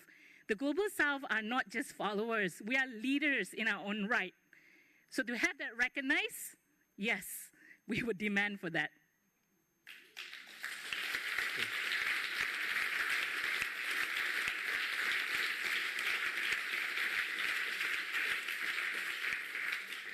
There is still some time left for questions. Yes. I might take advantage of that to ask a follow-up question then. It's a follow-up and linked to the last one, but I was wondering, extending the same question to civil society, what would you ask of civil society, other civil society organizations in Malaysia, but also beyond, in countries such as ours, in showing solidarity and supporting you? I feel like we still need to establish a lot more communication. I think I remembered someone said that I am only as strong as the person that's next to me or the person that's in my team.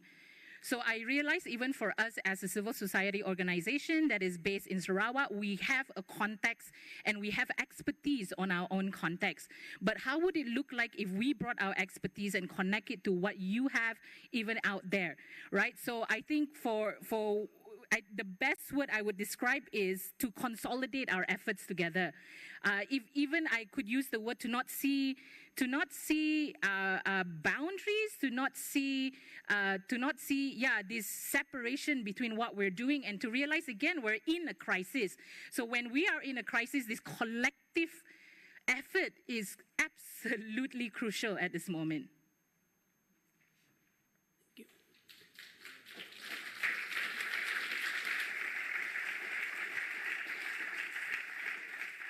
Is there another question from the jury? Yes, please. Maybe also again a follow-up question on that. would you say also, maybe for people in the audience, or not part of, you talked about civil society and governmental structures, but what are other people, what can societies do to support, also especially here in the global north, like here in the audience? I'm just processing how am I going to answer this, but I just had a little visual in my head. So I grew up and I was born in a village, but we moved into the city for the longest time, and I grew up in the city, but I carry with me the language of my people, the custom of my people, because I spent my childhood in my village. So basically what I wanted to just say was, when we are gathered together like this in this hall, I know that even for my elders that are here, I grew up with a lot of their stories and a lot of the stories that have been passed down to us. So I think when it comes to even communicating these stories, sometimes a lot of things get lost in translation. And in so many ways, I would love to see a lot more, I don't know how to put this, but people that are in between, that is able to actually carry the narrative that is on the ground to elevate it up even together on this international platform.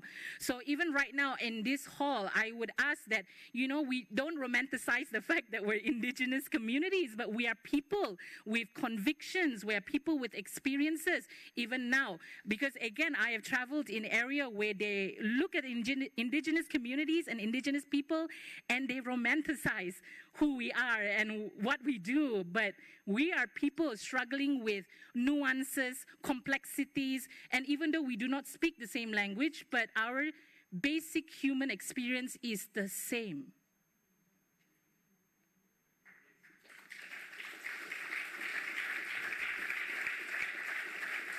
Still time for one last question, if there is one from the jury. If this is not the case, sorry. One last question. I'm interested about what you've said about the persecution you've faced, the pushback from the state in Malaysia.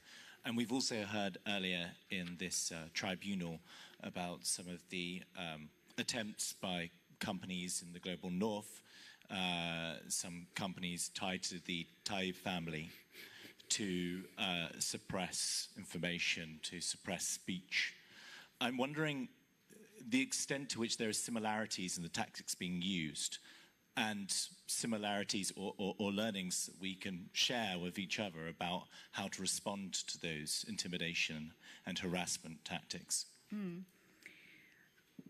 I think the current situation of where we are, again, the whole unbalance or just terrible power dynamics, where I would say is a need for us as a civil society is we continue to demand for a fair justice, and not only that, but to also bring our narrative up. I feel like there is a need to continuously push back on the current narrative, which says that we have nothing to bring to the table or so on.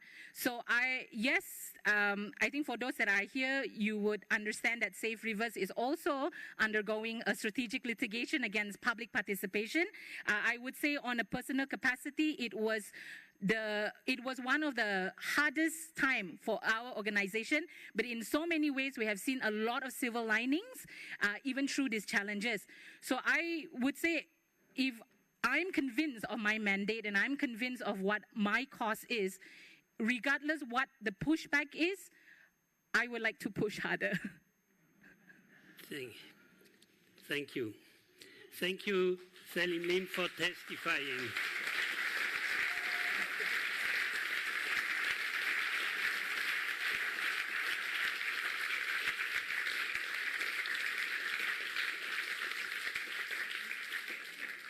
Herewith, I close session 4 on indigenous demands for the future. This was our last session with witness examination. The jury will now retire for deliberation.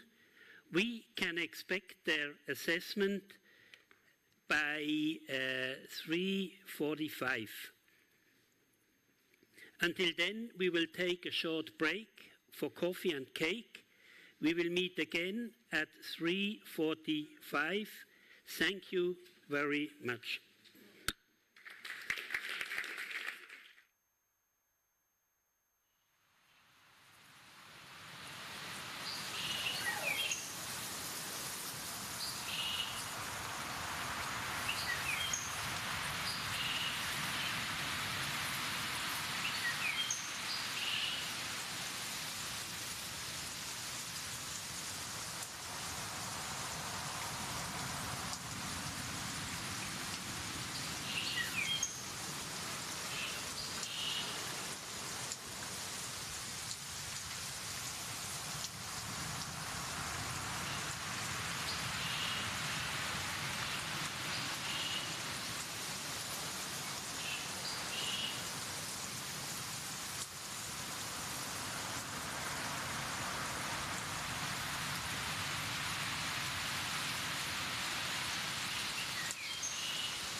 I welcome the jury back to the tribunal.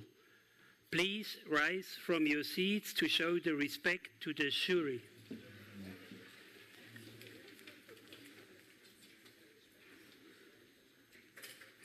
Thank you.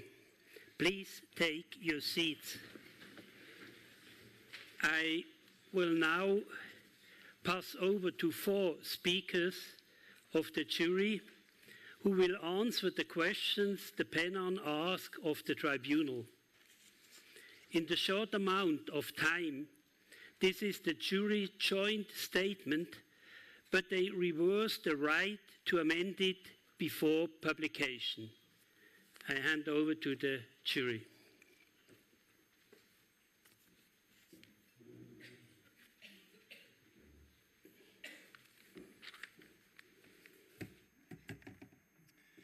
The jury finds resource extraction on an unprecedented scale in a relatively short period of time.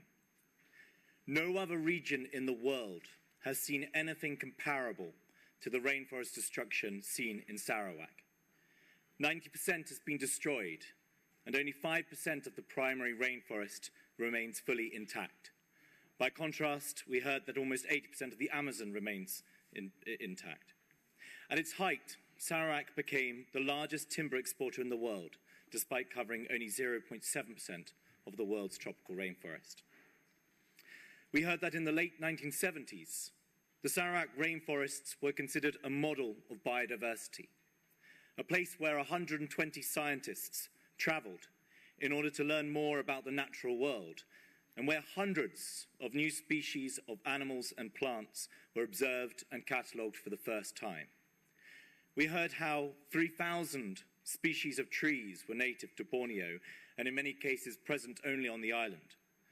We heard that it was here that the secrets of the rainforest were first discovered.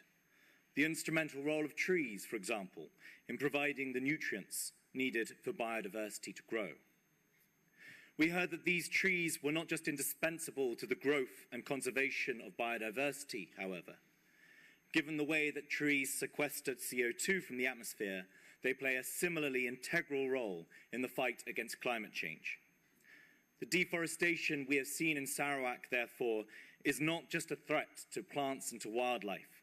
It is a threat to the climate, and by implication, to all human life on Earth.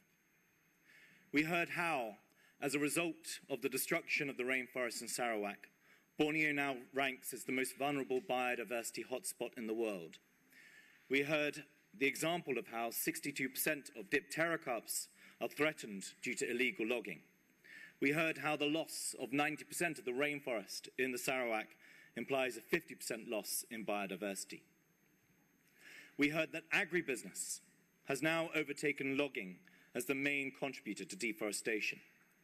We heard that palm plantations lead to desertification, and once converted to palm oil plantations, there is nothing left of the original rainforest.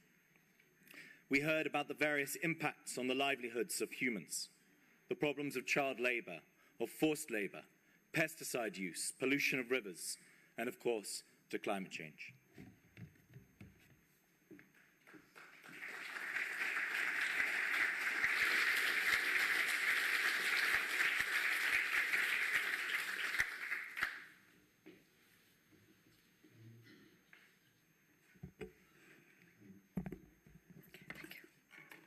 We heard the then Chief Minister of Sarawak did not heed the calls of the indigenous people to stop robbing the forests, and that was why they were forced to put up blockages and also seek international help to put pressure on the then government to listen to them. We heard the forest was very important for the daily lives for the indigenous people, and the forest means living and life for the indigenous people. The logging activities, we heard, the logging activities gravely impact the lives of the indigenous people as they were robbed of the forest and livelihood, and there were no jobs for them to sustain the living and the family. They were discriminated because they were the Penans who wanted to safeguard safeguard the rights to the ancestral lands. That we heard the Penans were offered jobs by the logging companies, but they were paid very low wages, which was not even enough to feed a family. We heard the logging projects actually make them poorer. We heard the government did not recognize the customary land rights, and the people were arrested because they protested against the logging activities. We heard, however, the arrest had made the Penans even more determined to continue the fight for the land rights. We heard the Penans wanted the government to recognize the ancestral land rights and wanted the government to stop the issuance of more timber licenses to logging companies and to have measures to stop illegal logging activities in Sarawak.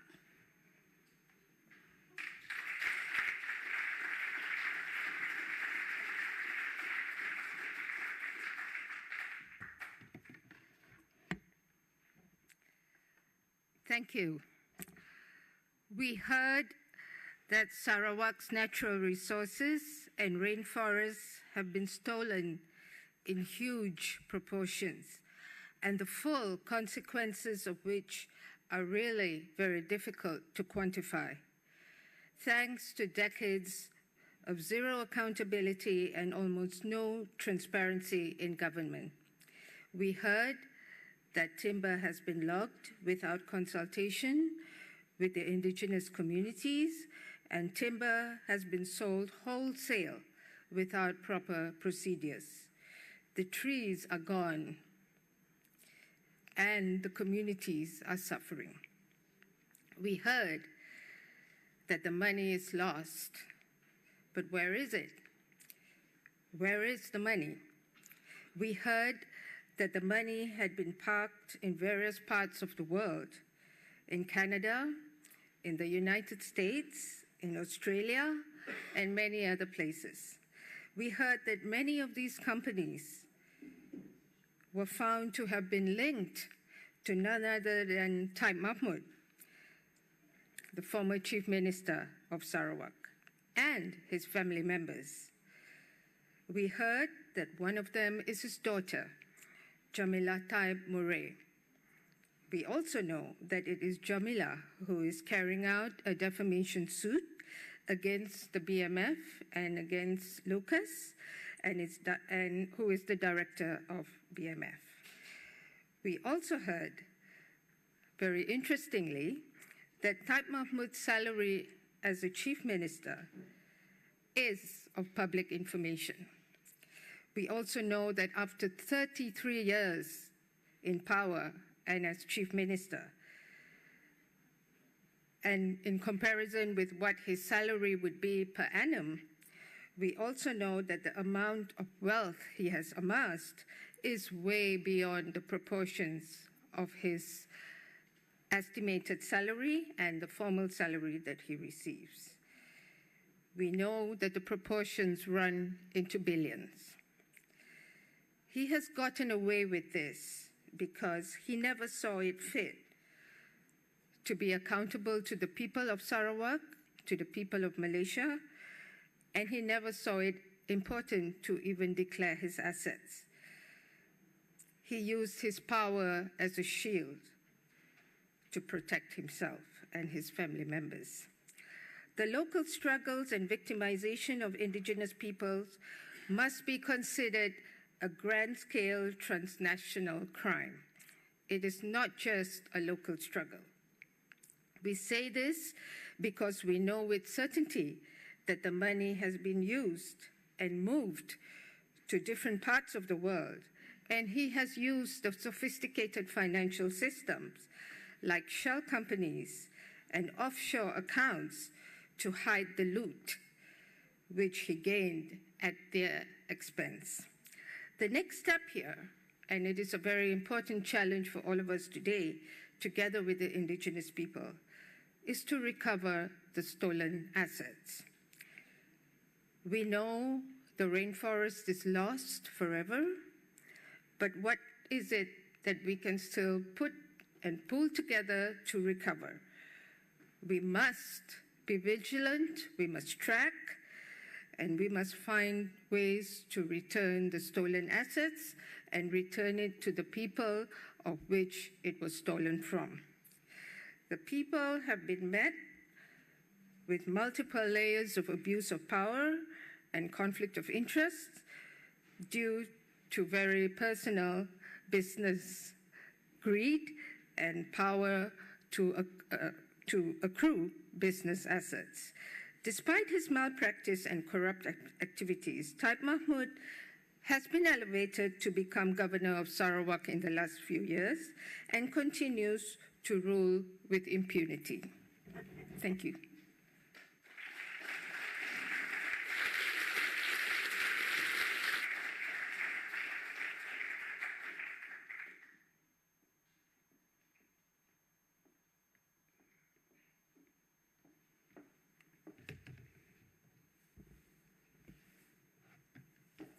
Thank you. We heard today that the state of the rainforest in Sarawak is historically unprecedented. The actions leading to this state were even labeled as the crime of ecocide. But this morning, scientists gave us some hope. They said that the forest can come back, but for this, actions and change are needed. First and foremost, the land rights have to be given back to the indigenous peoples, and they have to be offered just compensation for their services in preserving and restoring the forests. They are the best guardians of the rainforest, we have heard multiple times. They also play a crucial part in maintaining the forests. This will not only benefit the local ecosystem, but also the whole planet and humanity in these times of crisis. But to play this crucial role and to have their rights restored, we heard they need access. Access to the table, actually to many tables, to decision-making processes, and to state services like basic amenities like, for example, healthcare, health services. And we heard they need free, prior, and informed consent to all projects implemented on their Asian territories. We heard and we also saw that a lot of the work was already done or has already been done, as for example, collecting the traditional educational knowledge of their ancestors, and together with the new scientific literacy of the new generations. We have seen, for example, the maps. This builds a great and solid foundation for the future. So let's continue to dream of this university of knowledge where the best of both worlds come together. Let it become a reality.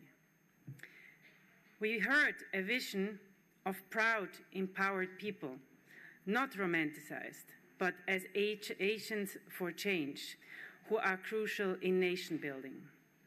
They need a seat at the table, and the world and leaders must listen to what they ask for compensation. Overall, indigenous peoples are the best asset for making the future just and environmentally sustainable. They are not the past. They should lead us into the future. Thank you.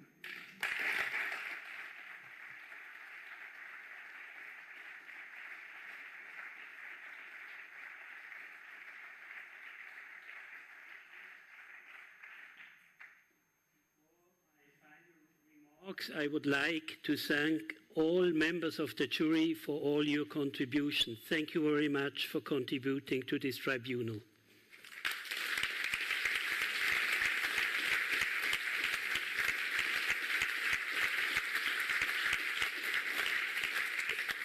Today's tribunal, as explained at the beginning, is purely symbolic, a political theatre. Questions and answers have shown how important the topics are. I commend all the participants for their dedication and their contributions, which have helped us better understand the situation in Sarawak. I also thank the audience for showing interest and attending and for your patience. The Rainforest Tribunal has deliberately not referred to tomorrow's civil proceedings in court. However, some of us will meet again tomorrow in court. And one witness has not been here, Bruno Manso. However, the story we've heard today became also his story. His legacy is carried on by the Bruno Manso Fund, who has organized this tribunal and will be standing in court tomorrow to defend the truth.